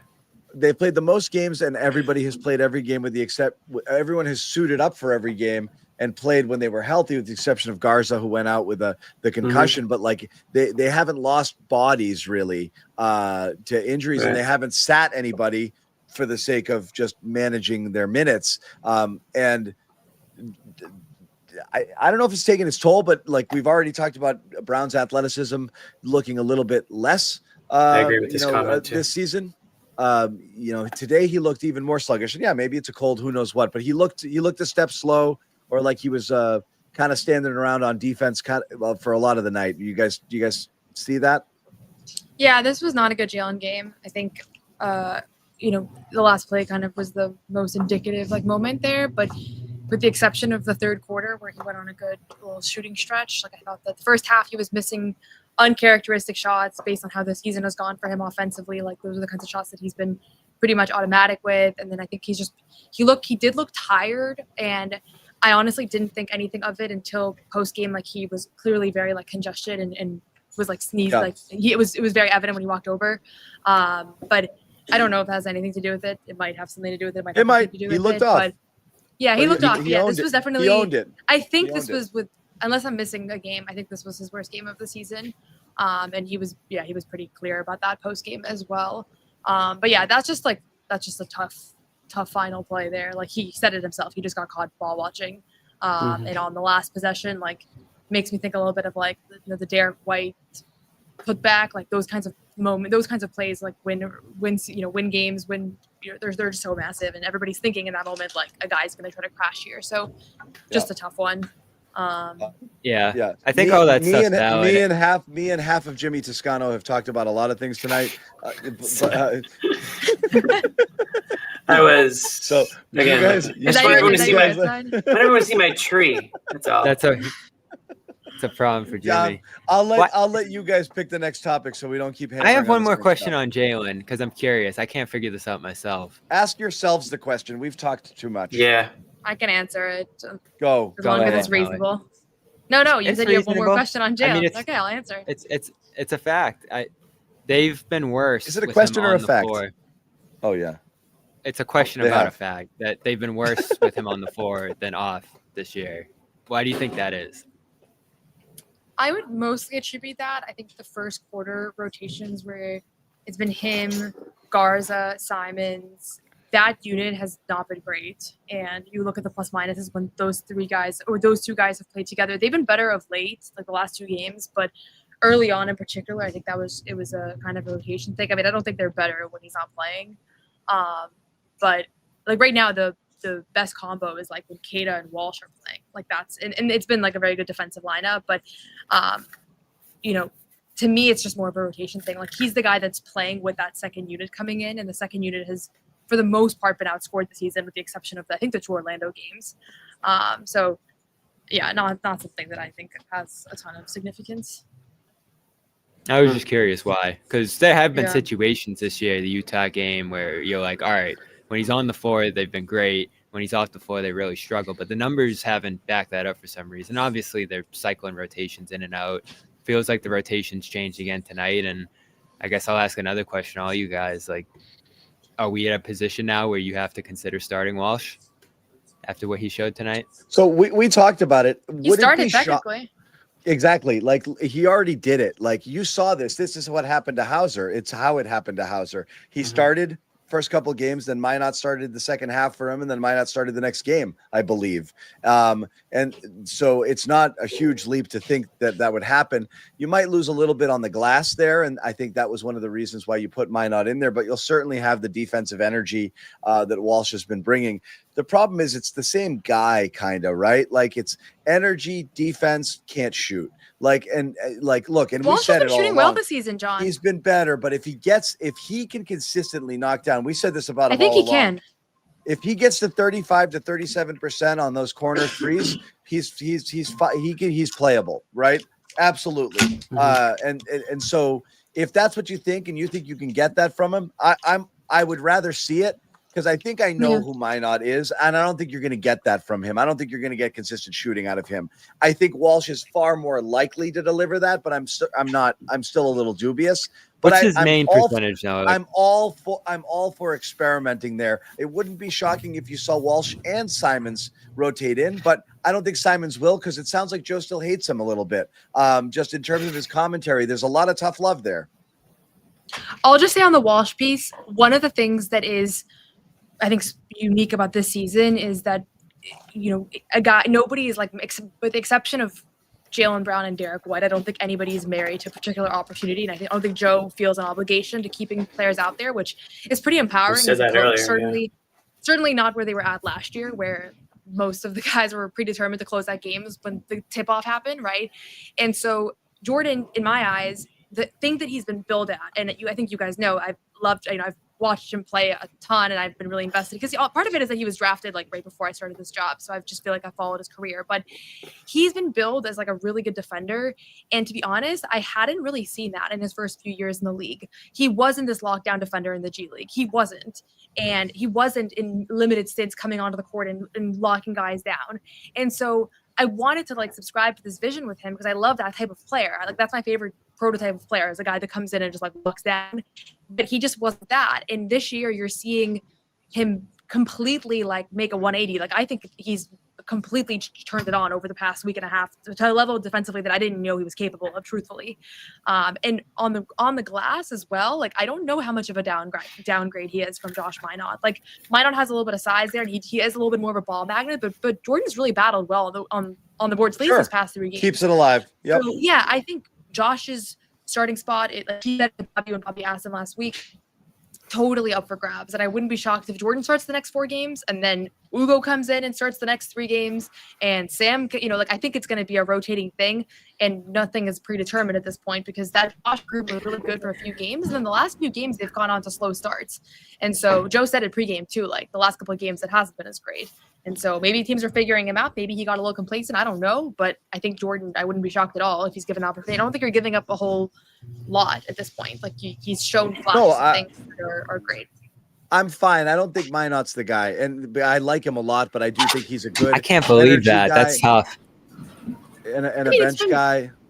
Last week at this time, we were talking about Josh Minot like he was the greatest thing on earth. Like I don't want to overreact up and down to any of these guys. The point is, I love what he brings. Yeah. You're talking about you're trying to find someone in that starting lineup who could potentially bring you 25 to 30 minutes a night in that spot and be able to do multiple things, to defend and to knock down shots, or to be more of a scorer who can handle their responsibilities defensively.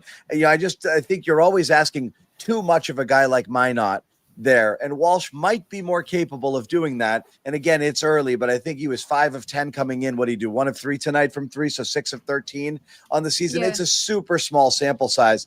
But if he's anywhere near, 35 to 38%, he's absolutely playable with this level of defense. I agree, Noah. He looks more locked in because I always thought before he was energetic, but all over the place. Yeah. He'd be Like jumping Neesmith? out.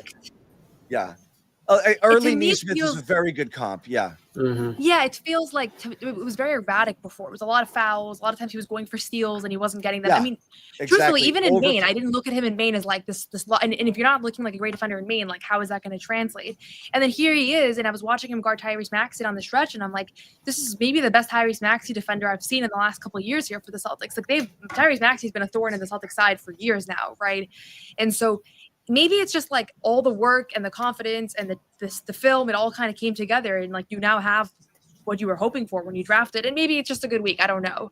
But I think the race is going to continue between those guys, and everybody's had good moments and everybody's had bad moments. And Josh, I don't know exactly what it is that he did in the second quarter, but the way that he went out of the game, I was like, I don't know if we're going to see him again. So I got to rewatch. Can you explain that? Because What happened there? No, I don't know. I think he fouled or he was out of position, but he just looked so dejected checking out of the game. I don't know if he was told something or if he just knew he had messed up one too many times. But the last 2 games now, he played 15 in whatever night it was in Orlando, and then 8 minutes tonight. He has not had the energizing impact that he had the previous 4.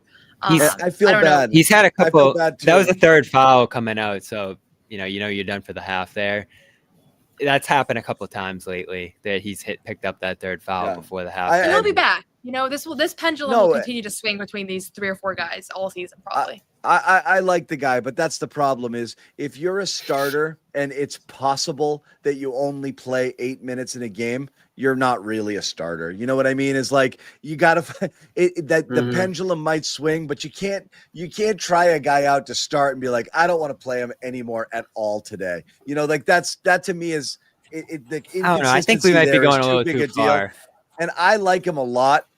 But I do feel bad, because now he might be in his head a little bit because, he had that grievous, that turnover 2 games ago that basically swung the entire game. And now he kind of gets yanked, he might have lost his starting spot and he gets, pulled in the first half, never to be seen again. You definitely feel bad for the guy. I still like a lot of what he brings and I like his energy. You're waiting for someone to step up and be a bit more of a complete player. And I just don't know that Minot has enough of an offensive skill set to ever be that guy. It's nothing against him. I like the player a lot. And it's tough too for all these guys is everybody's going to look a little better playing next to White and Brown and the starting unit and Keita, the Keita Walsh numbers Noah's mentioned there. All of these guys are going to perform better lining up their minutes with the starters just because of how much playmaking's there and how little pressure's on them defensively and all that. My worry with sending Minot to the bench is he just going to be floating out there with Simons and Garza and those lineups will just continue to struggle for you guys. It's tough right now where anyone that you're sending to the second unit is kind of just getting cast to the side, and anyone who's being integrated into the starting unit with all those, frontline players on this team have done better. So I lean riding the Minot Keita thing a little longer here, just because I think the Ugo Walsh thing has been good off the bench. I think you can probably get Walsh into the game quicker. He didn't come in for 10 minutes tonight, and I was like, when's he coming in? And that's probably something that you could just bump up to get him out there with the starters soon. Okay. All right, guys, let's have the Simons conversation. I'm not going to say a thing. Go. Me neither. You guys go. We already talked about it. It's really tough. I don't know what they can do. You got a solution, Noah? Do we have a problem? Hot potato. What's can we be the more problem specific? is the problem fine. is all right, fine. We'll talk. Okay, we'll we do it. tried. I mean, you guys said the Simons thing, and then Bobby's like, "What's your solution?" I don't know what we're talking about. The Simons thing is every time he goes in, he goes nuclear and scores a zillion points, and then something happens and he gets taken out of a game. Whether Whether it's a mistake he made or Joe just saying like, all right, I'm done with you. I'm going with the guys I like and trust. Missoula's commentary about him after the game is still talking about him like, I need him to be more. I need him to be more. What are we missing here? What is Simons doing that doesn't have Joe's trust? What happens in a game where Simons is your entire offense and leads you to a 9-point lead or an 8-point lead or whatever it is, and the second he comes out, everything goes tanks again. You lose the lead in like 2 minutes, and then after the game, before the game at the shoot-around, you guys are there, you're asking him, and he's like, I don't know, it's a battle, I'm trying to figure it out.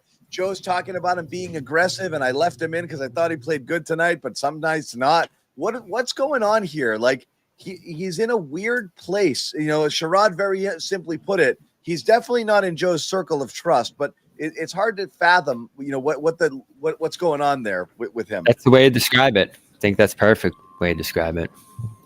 But I want you guys to describe it. That's the show. So, all right, see you, everybody. Because you're Okay. there, you're talking to these guys. Here's the thing. Simons has been incredibly efficient. Like, he's one of the top catch and shoot shooters in the NBA right now. I saw a graphic. Hopefully that was an accurate graphic I saw on Twitter this morning. He has been a great instant source of offense, and he's now had multiple times this season where he single-handedly cuts the deficit or, you know, pushes the Celtics ahead. And like, I think microwave score. I mean, that's literally the best way to describe what we're seeing with him, where in a 3-minute period, he'll score 12 points and completely kind of turn the trajectory of the game. And that's a valuable thing. And especially with this team, they've been one of the worst offenses all season by total points and some other metrics, passing, assists, whatever. That being said, like, and again, I know everybody here thinks I have a Pritchard agenda. I don't. I have high aspirations for him, but whatever. But my point is, if you watch him on the defensive end, and I really don't like singling out players, but I do rewatch all these games, and I particularly rewatch these games for specific things. He's being hunted on every single defensive possession, and I think he's trying really hard, and I think he's getting better, but he's a massive liability on that end. He still is. And when you go back and rewatch the Orlando game, throughout his heater, I rewatched it today, throughout his heater where he scored 25 points in one half, he was getting torched on the other end. Like, he just was. And that's not, and I don't like calling guys out for their own, you know, individual thing like this, but that's what I'm seeing when I'm watching the game. And so I'm assuming that's what Joe's seeing. Maybe he's seeing something different. Maybe it's not as specific as that, but I think that's the tug of war between, we have a gifted scorer here, but we have a guy who's also a liability defensively that for years now, his defensive metrics have indicated that. And when we've talked to him about it, like, it's something that he's getting at. And I think that in a few months, like, he might be in a better place. And should they just play through it because of what he can give you offensively? I don't know. Maybe they should. I wouldn't be shocked if Joe tries him in the starting lineup. I wouldn't be shocked if he plays more minutes in a few months, or they kind of figure they try to change something up. But I don't think there's really much of a mystery here. I don't think Joe hates him or he has a bias against him. I think it's just that, like, how much are you willing to give up on the defensive end with his size? He doesn't have like a strong base, so a lot of times he has to foul when there's mismatches. And so if they get a bigger guy on him, there's been a lot of and ones, there's been a lot of just fouls in general, and it's just a hard thing for the other teams are just completely going at him every time down the court. And that's the trade. And he might be a gifted enough scorer where it doesn't matter. There's lots of guys. Steph Curry, right, is a guy that teams go at, and it doesn't matter, right? But I think right now that's the discussion that Joe is probably having internally. Is it fair? I mean, again, it's like I don't know. That's what I don't get is it's you're playing guys who give you nothing offensively because it feels like it's really a choice. You know, you ride out, like, you're better with him on the floor tonight. You were better with him on the floor. You're better with him on the floor last game. A couple of games ago, we said, hey, they were better on the floor with Walsh and with Ugo, and so they wrote it out because we're not worried about offense or defense. We're worried about results. He was a team high plus 12 tonight. Yeah, is what's happening on the court now good? Okay, so the other night, the energy that Ugo and Walsh brought was good, but they're not giving you offense. They're just giving you defense. Is anybody saying, like, I can't play those guys because offensively they're not good enough? No, we're only lauding their defensive It's a little different effort. though, but it's different, John. It is a little different, but again, it's like it was still a hot hand. You were getting results from that combination. When Simons was on the floor tonight, you were getting results from having him on the floor, not from the team, specifically from him carrying the team offensively. It was valuable. And then you're like, I'm good with this now. I'm going to go to my defensive lineup. And it cost you. So like, it's why are we always focused on what a guy can't do when their primary skill is offense, where we're less focused on what a guy can't do when their primary skill is defense and rebounding? Because I think you can hide on offense in a way where you can't hide on defense. Ugo can. You can't hide on offense when the team scores 30 points in the half. You know what I mean? It's like that was not. I don't think that's because of. Not because of him, but what I'm saying is it's indicative of a team that can't score as, because they can regularly focus as they on. can. Yeah. If you're able to cheat and focus on Brown and White because you've got Ugo and Walsh out there and Keita, that's a problem. Now, I'm never going to question Noah because her basketball IQ is like 100x minus. But correct me if I'm wrong. The Celtics took Simons out of the game in the fourth quarter, and immediately Philly went on like a 10-0 run or something close. Completely retook the lead. Kind of took the momentum back from that game. That had nothing to do with Simons being out there in the court. And then I also believe in the last few possessions, Simons went back into the game late. Wasn't it Walsh on Maxey late in that game with Simons out on the court? With Simons out there as well, wasn't he? So they're not always hunting Simons. They're just not. Like, there's ways for Simons to be in these games in situations where offense is needed and for him to not be a complete liability defensively. And we see guys get. And by the way, real quick, cold. real quick, shame on the Celtics if it's that easy for them to, negate Simons. If the opponent can just get Simons out of the game that easy, Missoula's got to figure out a way to make that not be a problem. Right. I mean, that means every team. That's what I don't get is we're a little bit stuck in what the Celtics were, and the Celtics were a team where everybody could play off it, could defend and score and shoot. They're not that. So you're gonna pick. Every team in the NBA has 1 to 2 defensive liabilities on the court at all times. It's just how gifted are they at the other aspects of the game? He's a very gifted scorer. It's really bizarre that the standard here to play for the Celtics is that you can't defend, you can't play. I don't know that that's the mentality in every other market or every other city. Everybody's got, it's not just Steph or Trae Young.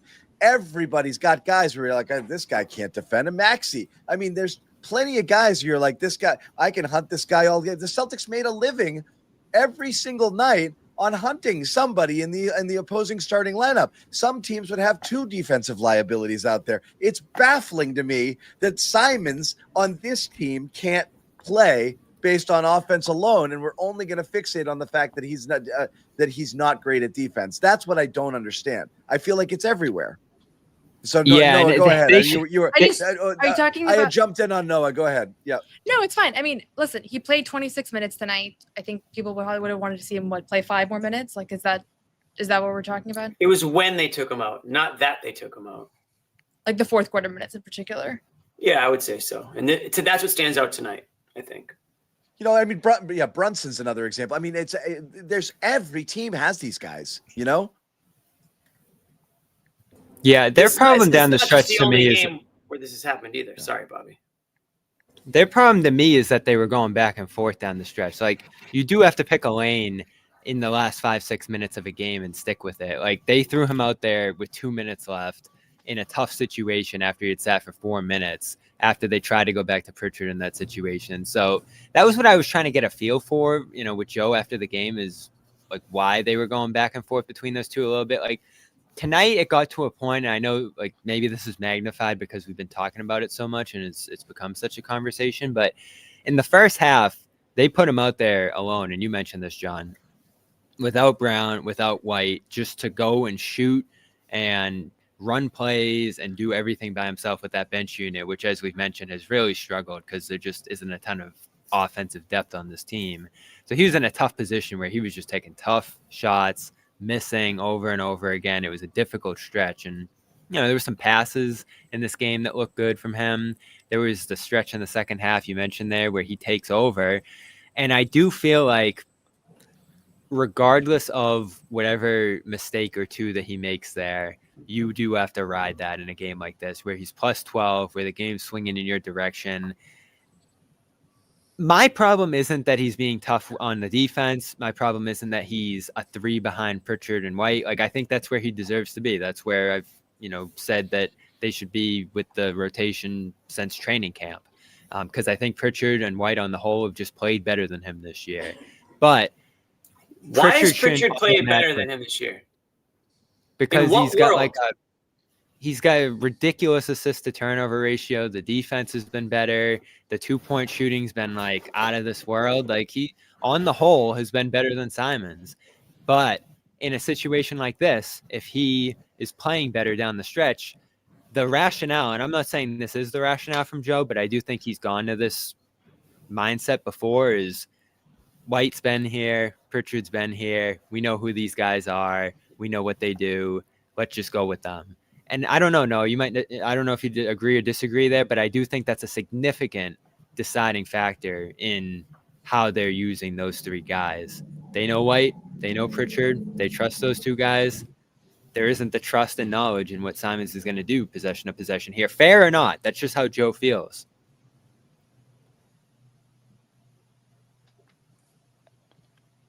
Okay, that's it. She's speechless. Oh, is this?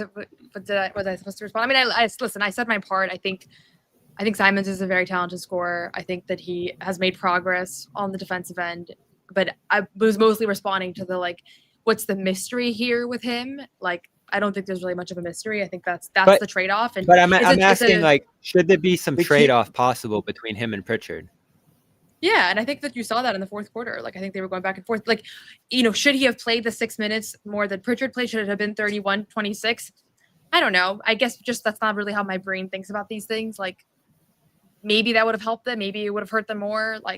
It's not that's not a pivotal question to me. But listen, maybe that would have made all the difference in this fourth quarter. To me, it's just that's what Joe is balancing. And I do think he's a pretty defensive-minded coach. If you look at what the identity of this team has been so far this season, they've been an elite half-court defense, and he has come into camp saying that that's where they're way ahead, and I think that's where he wants to be. And so that's what it is. And maybe he'll look at the numbers in 2 weeks and say, listen, we're going to have to live with it because teams, like you guys said, there are lots of players in the NBA that teams live with it, but you have to look at what is the offensive gap between the players that you're discussing. And it's not just Pritchard. I mean, there's Pritchard minutes, there's some Derek minutes. It's probably mostly Pritchard, but you have to look at what is the offensive gap? How much more efficient, how much better has Anthony been than Peyton on the offensive end? What's the defensive gap been? Because again, like people here are saying, it's not like Peyton Pritchard is the best defender in the world, and just balance that. And I'm sure that's an ongoing conversation that they're having all the time, but I don't want the story to be like that is the story of this game, because I just don't think that it was, and I don't think that it's been this massive question this season the way that it's been framed. And I get that that's just going to be the nature of where we go with things. It's just that's not what I'm thinking about when I'm watching these games. I think it's unquestionably a major storyline of this season, because again, you're just looking at a team that doesn't have a lot of high-end talent, and he brings a level like I said, he brings an elite skill set that other people don't possess. So what would you want to see, John? The onus is on Joe to figure it out. There's plenty of people that figure out ways to hide defensive liabilities out there, so you can tap into the goodness for it. It's not that it's pretty normal throughout the league. So to me, it's less about, okay, I'm not like the bench Pritchard. If you want my honest opinion, I think Simons is probably a 10 to 15% better overall offensive player, maybe slightly more, and Pritchard is probably a 10 to 15% better defensive player. It's pretty close to a wash. That's what I'm saying. There should be some interchangeability there. It's close. It's so close. It's not the people who are like, it's definitely this guy and it's definitely that guy. It is ridiculously close. They both do things well. It's not even that. You're just in a weird spot because again, I keep bringing up the Brogdon Smart White thing. It's less about that you got 3 guards, but you got problems elsewhere, and you can't play 3 guard lineups when you have no front court. It's complicated. So there's not an easy solution for it. I'm saying if we're riding hot hands, tonight was a failure in that regard. That's all there. But when they talk about him, Joe talks about him as if he's not where I want him to be. There's more, like he's not getting it. There's more dissatisfaction in just the way that he's spoken about, that I'm wondering, what is it that that isn't clicking for him, for Joe, from them behind the scenes? That's what I mean about the Simons issue. Not like he should be playing and not this guy. I'm not saying that at all.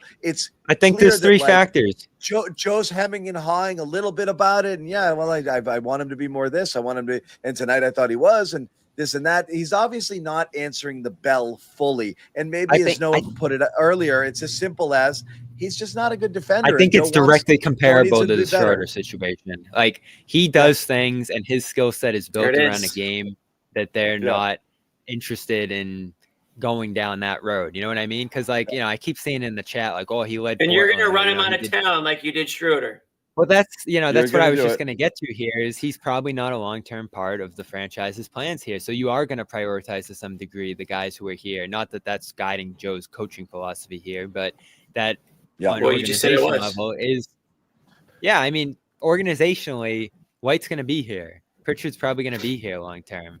I mean, is there any chance Simons is on the team next year? I don't know. You seem more bullish about it than I do. I don't even think he's going to be on the team necessarily by the trade deadline. So again, if you want to look at it that way, I'm not spending my time on this guy, and I'm looking to dish him anyway, which I think they were in the preseason, then screw it. I don't care. But we can get off this convo because we've done it a lot. Noah, what else did you think was worth talking about from tonight's game? I think the first half, honestly, was like a massive shooting slump across all fronts, airballing layups, mid-range shots, corner threes. Like, it was not, they settled for threes and just missed stuff. It was like lid on the basket, guys really struggling on that front. And I was honestly impressed that they were even within 10, and because it felt like they had no business being in that game. They were shooting like 27% from the field at one point. The thing that's been encouraging is I thought this whole season was going to be about rebounding, which was, from a viewer standpoint, incredibly boring to see a team just lose night after night because they can't get a rebound. So it's been fun to see that go away as a massive problem. I mean, obviously the last play of the game is symbolic of that early season issue, but they out-rebounded the 76ers in this game, and overall it's just been trending upwards. So that's just something that I've had my eye on. I think on the flip side, Jack asked Joe about this post-game, but their whole MO has been forcing turnovers, and that's what made them so successful the other night against the Magic. And they weren't able to do that to the same extent tonight. And part of that is they have they have some elite guards, and Tyrese Maxey's an elite player. And I continue to think, like, every time the Celtics play him, he's just a killer. But they were not able to force the turnovers that they just have been able to for many games this season. And I think that was one of the things that ultimately hurt them in this one. And then just down the stretch, it's just like, there's just a lot of mistakes right now. And I tried to get at this with some of the players, my questions. I don't think I really got anywhere with it, but I don't know how much of it is just like, it's basketball and mistakes happen, and how much of it is you have Jordan Walsh and Amias Queta, 2 guys that 2 years ago I was covering them in the main Celtics. Like, that's the reality, right? Like, these guys was very uncertain if they were ever even going to play in the NBA. And now here they are closing out games. Like, you have to imagine that that's making crunch time execution even more difficult. And honestly, tonight wasn't on those guys, but I know, I was just gonna say, like, that's the weird part tonight, is it was the veterans who fell short. For sure. Yeah. But I think like that's what you're seeing. I mean, this team is in every single game, and I know their record's not good, right? What are they, 5-7 now? But they're battling to the end in every single game. Like, they're right there. So from a roster construction standpoint, like, I think they have enough to compete. I don't know if people want to see them compete or not. I mean, honestly, for a lot of people here, this might be the best outcome, where they're competing in every game and they're showing some signs of development and they're losing. And that'll be good for their lottery odds and all that. But to me, like, they're kind of like what I thought they would be. They're just not closing out games really at all. They've had like 2 crunch time wins all season long, and feels like every night they're dropping games that are right there. Yeah. All right.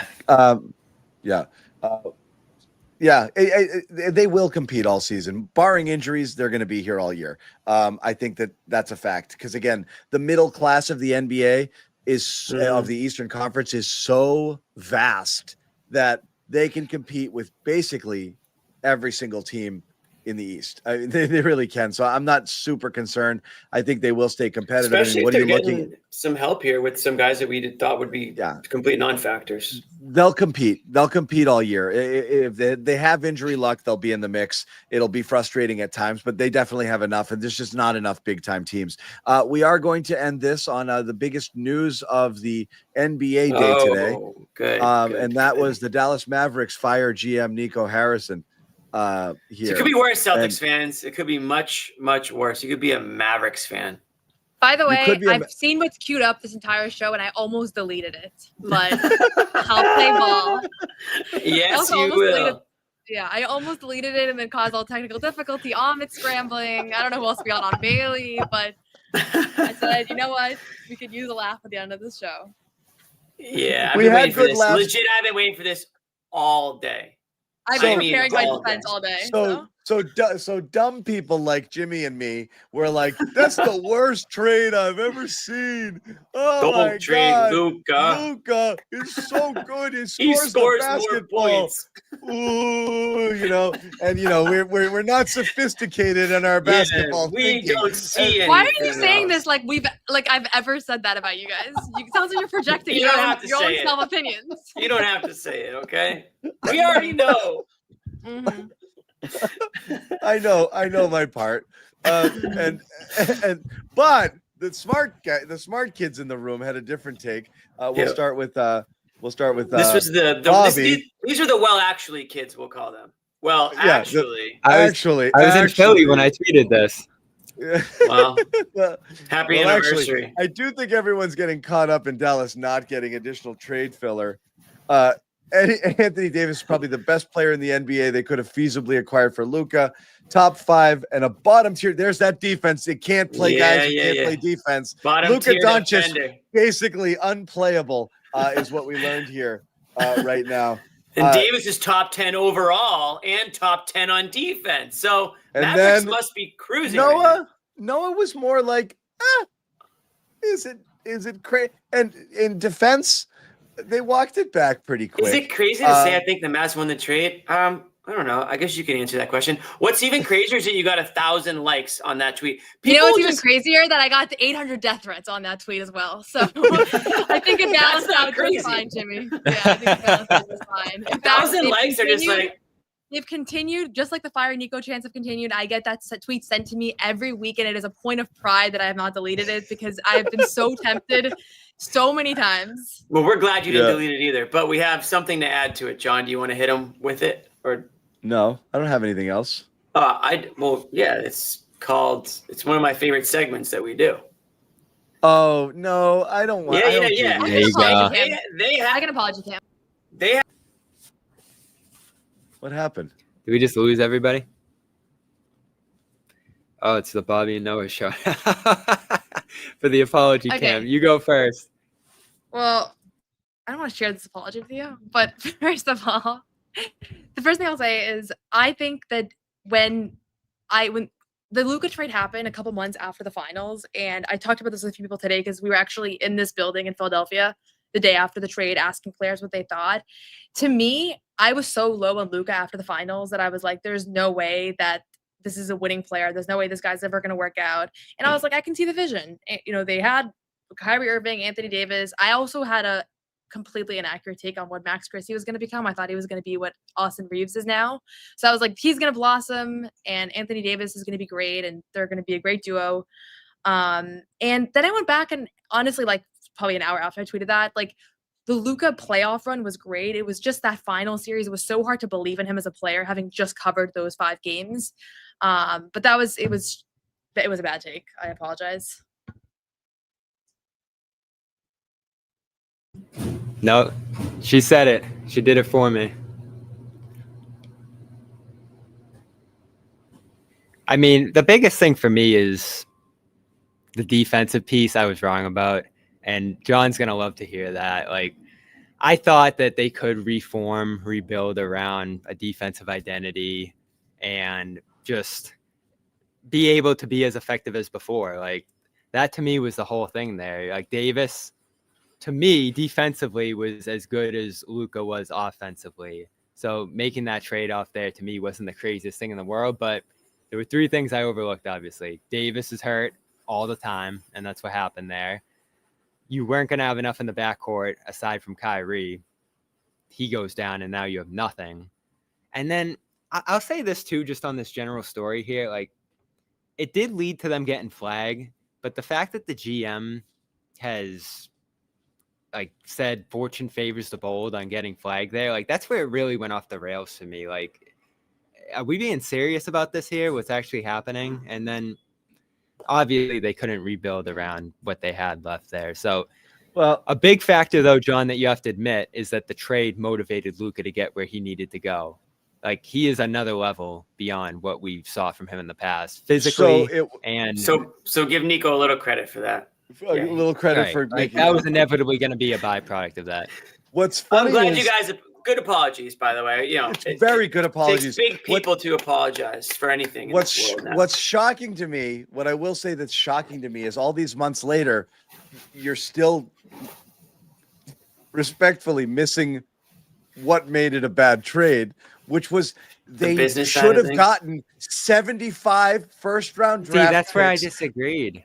But how are we missing that? How are we missing that? Meaning, because we're still talking about the basketball aspect of the trade, which was the No, I mean, least obviously that was the most criminal part of this, is that he should have gotten okay. way bigger But haul. Bobby was But my fixated take was on about the the trade that it basketball. was, right? Yeah.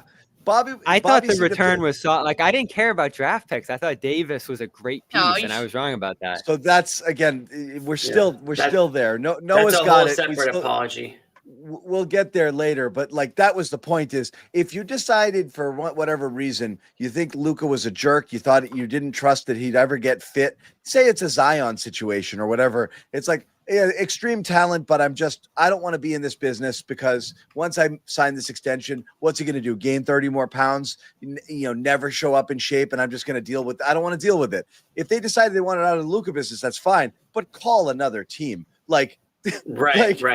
Every team would have put an offer in. Much more.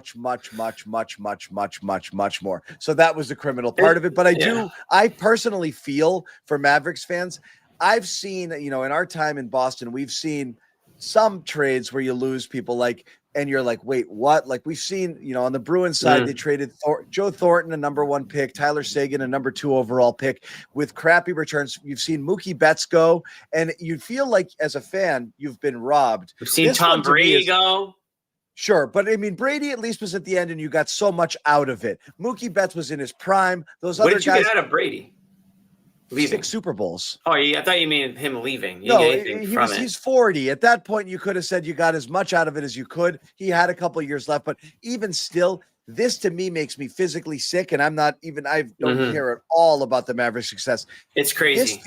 This feels like they had something stolen from them, and I don't know how you could ever recover here. Like, from a business standpoint, I mean, how much money have they lost, just marketing wise, sales wise, and just on a global standpoint? It never made any sense.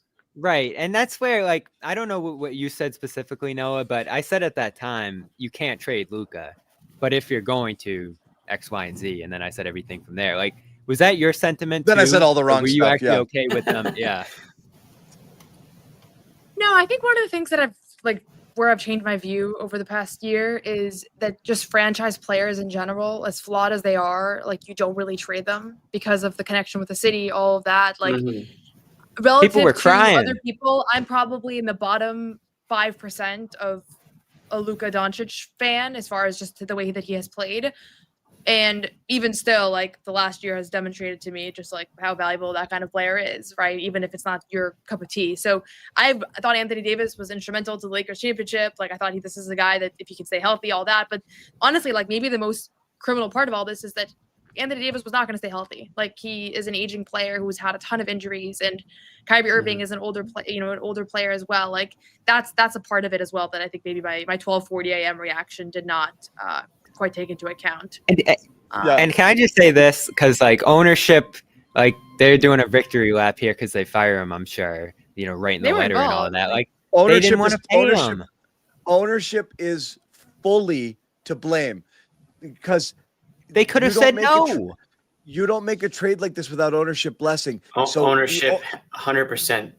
Ownership owns this more than Nico. Nico had a bad idea. It's the owner's job to tackle him and say, nope, we're not doing that. So, and when you let it happen, there's a scene, the movie Casino, when they catch one of the guys in the pit, or they see some scam where some of the things are hitting there, and De Niro fires a guy. He's like, either you were in on it or you were too stupid to know that you were getting took. Either way, I don't want you here anymore. This is exactly the ownership situation. Like, you were part of it or complicit or ordered the code red, or you're too stupid to realize it was the dumbest thing anyone could ever do and you allowed it to happen. So ownership, owners can't fire themselves, so the axe falls on Nico, but the owner is 1,000,000% to blame for allowing this to happen. Anyway, it's crazy. That's it. We wanted to throw those out there. We forgive you guys, but Nico Harrison and Mavs owners, they could truly never be forgiven. If you're a Mavs fan, they can never be forgiven. I mean, you're never going to live it down ever. The way that they approached the post-trade thing, to me, might have even been worse than the trade. Like, the way that they talked about it, I think that Nico Harrison's press conferences was one of the worst press conferences I've ever seen in any sports, politics, whatever. And so I think there's that, and then there's also, like, you pretty much did a masterclass on how to, like, disrespect a fan base and lose a fan base, which is the way that they handled it. They had private conversations with some reporters, but not all beat reporters. Can you imagine if there was Brad Stevens is sitting half of our beat down in a room and not the other half, and saying stuff. It's just, the whole thing was just a disaster. So that's the stuff that we've seen things like that in Boston media. But anyway, really, I'd like to think you guys would be part of the Brad Stevens. There was one time, Kurt Schilling one year. Maybe. Kurt Schilling one year. This was actually a lot of fun. Back when media was competitive and we were trying to chase stories and get the story instead of everybody sharing and transcribing things for each other and being kumbaya. It was competitive. I want this shot. I want this interview. I got to get this guy. Crazy competitive. And Kurt Schilling had come off competitive. I am saying is everybody, we get along. Everybody's not it was more, not how it more used cutthroat. to be. And even before then, even more cutthroat, Jack Edwards would tell a story about how he got in a car crash chasing Bob Lobel trying to get to a story because Lobel had a scoop on him and he was tailing Lobel in a car. But anyway, Schilling showed up to spring training and it was the Sox wanted him to have surgery. He didn't want to have surgery, blah, blah, blah, and this and that after the bloody Sox situation. And he hand selected 4 media he would talk to and was where he was hiding, where in the building he would go talk to these people around the outside. And we were where's it going to be? And we were all trying to figure it out. You were invited? Really you weren't selected? No, we were not invited. I remember Lynchy was there and he was what the hell, he picked his friends. He shut out one of the 2 papers. I can't remember which one it was. And then had 2 other friendlies. Probably the Globe. Board. Yeah. Bye Globe.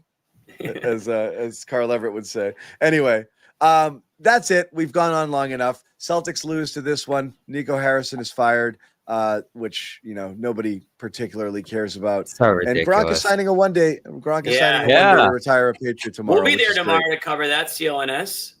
We will be there tomorrow. Again, subscribe to the Garden Report on the CLNS Media Network. Sign up, subscribe to all of our YouTube channels. Turn on the notifications so you'll be notified when we have a new video, which is often.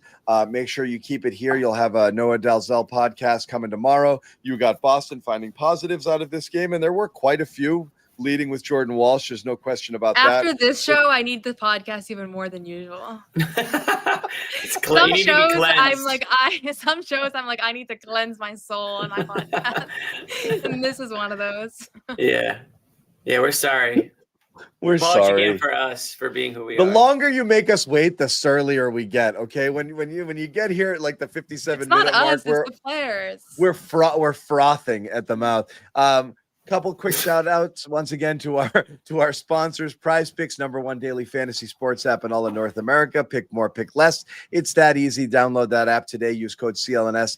Get 50 in your lineups after you play your first $5 lineup. Prize Picks, it's good to be right. And if you want to get in on some steaks now or for the holidays, go to omahasteaks.com. Use the code Patriots at checkout. Bye, Noah. Yeah. Use the code Patriots at checkout. Terms do apply. $35 off at checkout. When you do that, we're going to bring Noah back here for the goodbye. Code Patriots. Goodbye. Code Patriots. That's it for us on the Garden Report. Again, thank you guys for hanging out here as the Celtics lose. They dropped to 5-7. They are currently outside of the play-in window, but again, it is super early, and they've got some cupcakes coming up on the schedule. It's a game tomorrow. No, there's a game not. tomorrow. Yeah, there is. Celtics Grizzlies. Oh, I refuse to be part It's of that. literally a game tomorrow. Is anyone Really? going to watch this show? There's another one in 12 hours. Where? TD Garden. Oh, God. The players are probably already home. Honestly, they doing are. the show. You're actually right. They're probably already in Boston. There's nothing God. like it than when I catch wind of everybody being home and I'm still at the arena in the away city. It's happened like 4 times now. Guys, we have to stay on for 40 more seconds because we're about to hit the 2-hour mark. Ahmed just texted, why is this show longer than Star Wars? I don't know. we just went. We got carried away here. So 30 more seconds here. See if there's any A lot of comments. Simon's anger just kept us going through this one. Hey, tonight. Blorp, you've been pretty quiet, but we appreciate it. The official Blorp chiming in. Thank you. Official, too. it says now. I guess there's been some posers out You there. guys have any ideas for positive takeaways I should talk about? Yeah, Yeah, Jordan Walsh. Walsh. Your Well, guy. other than that, You probably do 2 hours on him alone. For Garza, first half Garza. okay. Yeah, Garza didn't get. I think that's the first time we mentioned Garza. White on was the really good too, I thought, tonight. And Derek White found a little bit of his rhythm there with some of his shots. I'm Yeah. going to say Anthony Simons. He was clearly a keeps rolling positive. for How about this, stretches. Noah? If you want a different take on Simon's passing tonight, I thought was outstanding. I turned to them and I said that today. I thought that his Yes. passing the last couple Yeah, of I games, the wasn't. passing's really That was a stood out. good point. Simon's passing was outstanding tonight, which is a cool He has element this to his nice, game like, because this little bounce pass into the paint that I like. Yeah. If you don't want to be right, if you're going to be a one-dimensional player in your offense over defense, it's better if offensively you can do more than just score. So it was nice to see him distributing a little. So we'll do that one too. Anyway, Thanks we've for the passed 2 brainstorming hours. session. Good night, everybody. Yeah. See ya.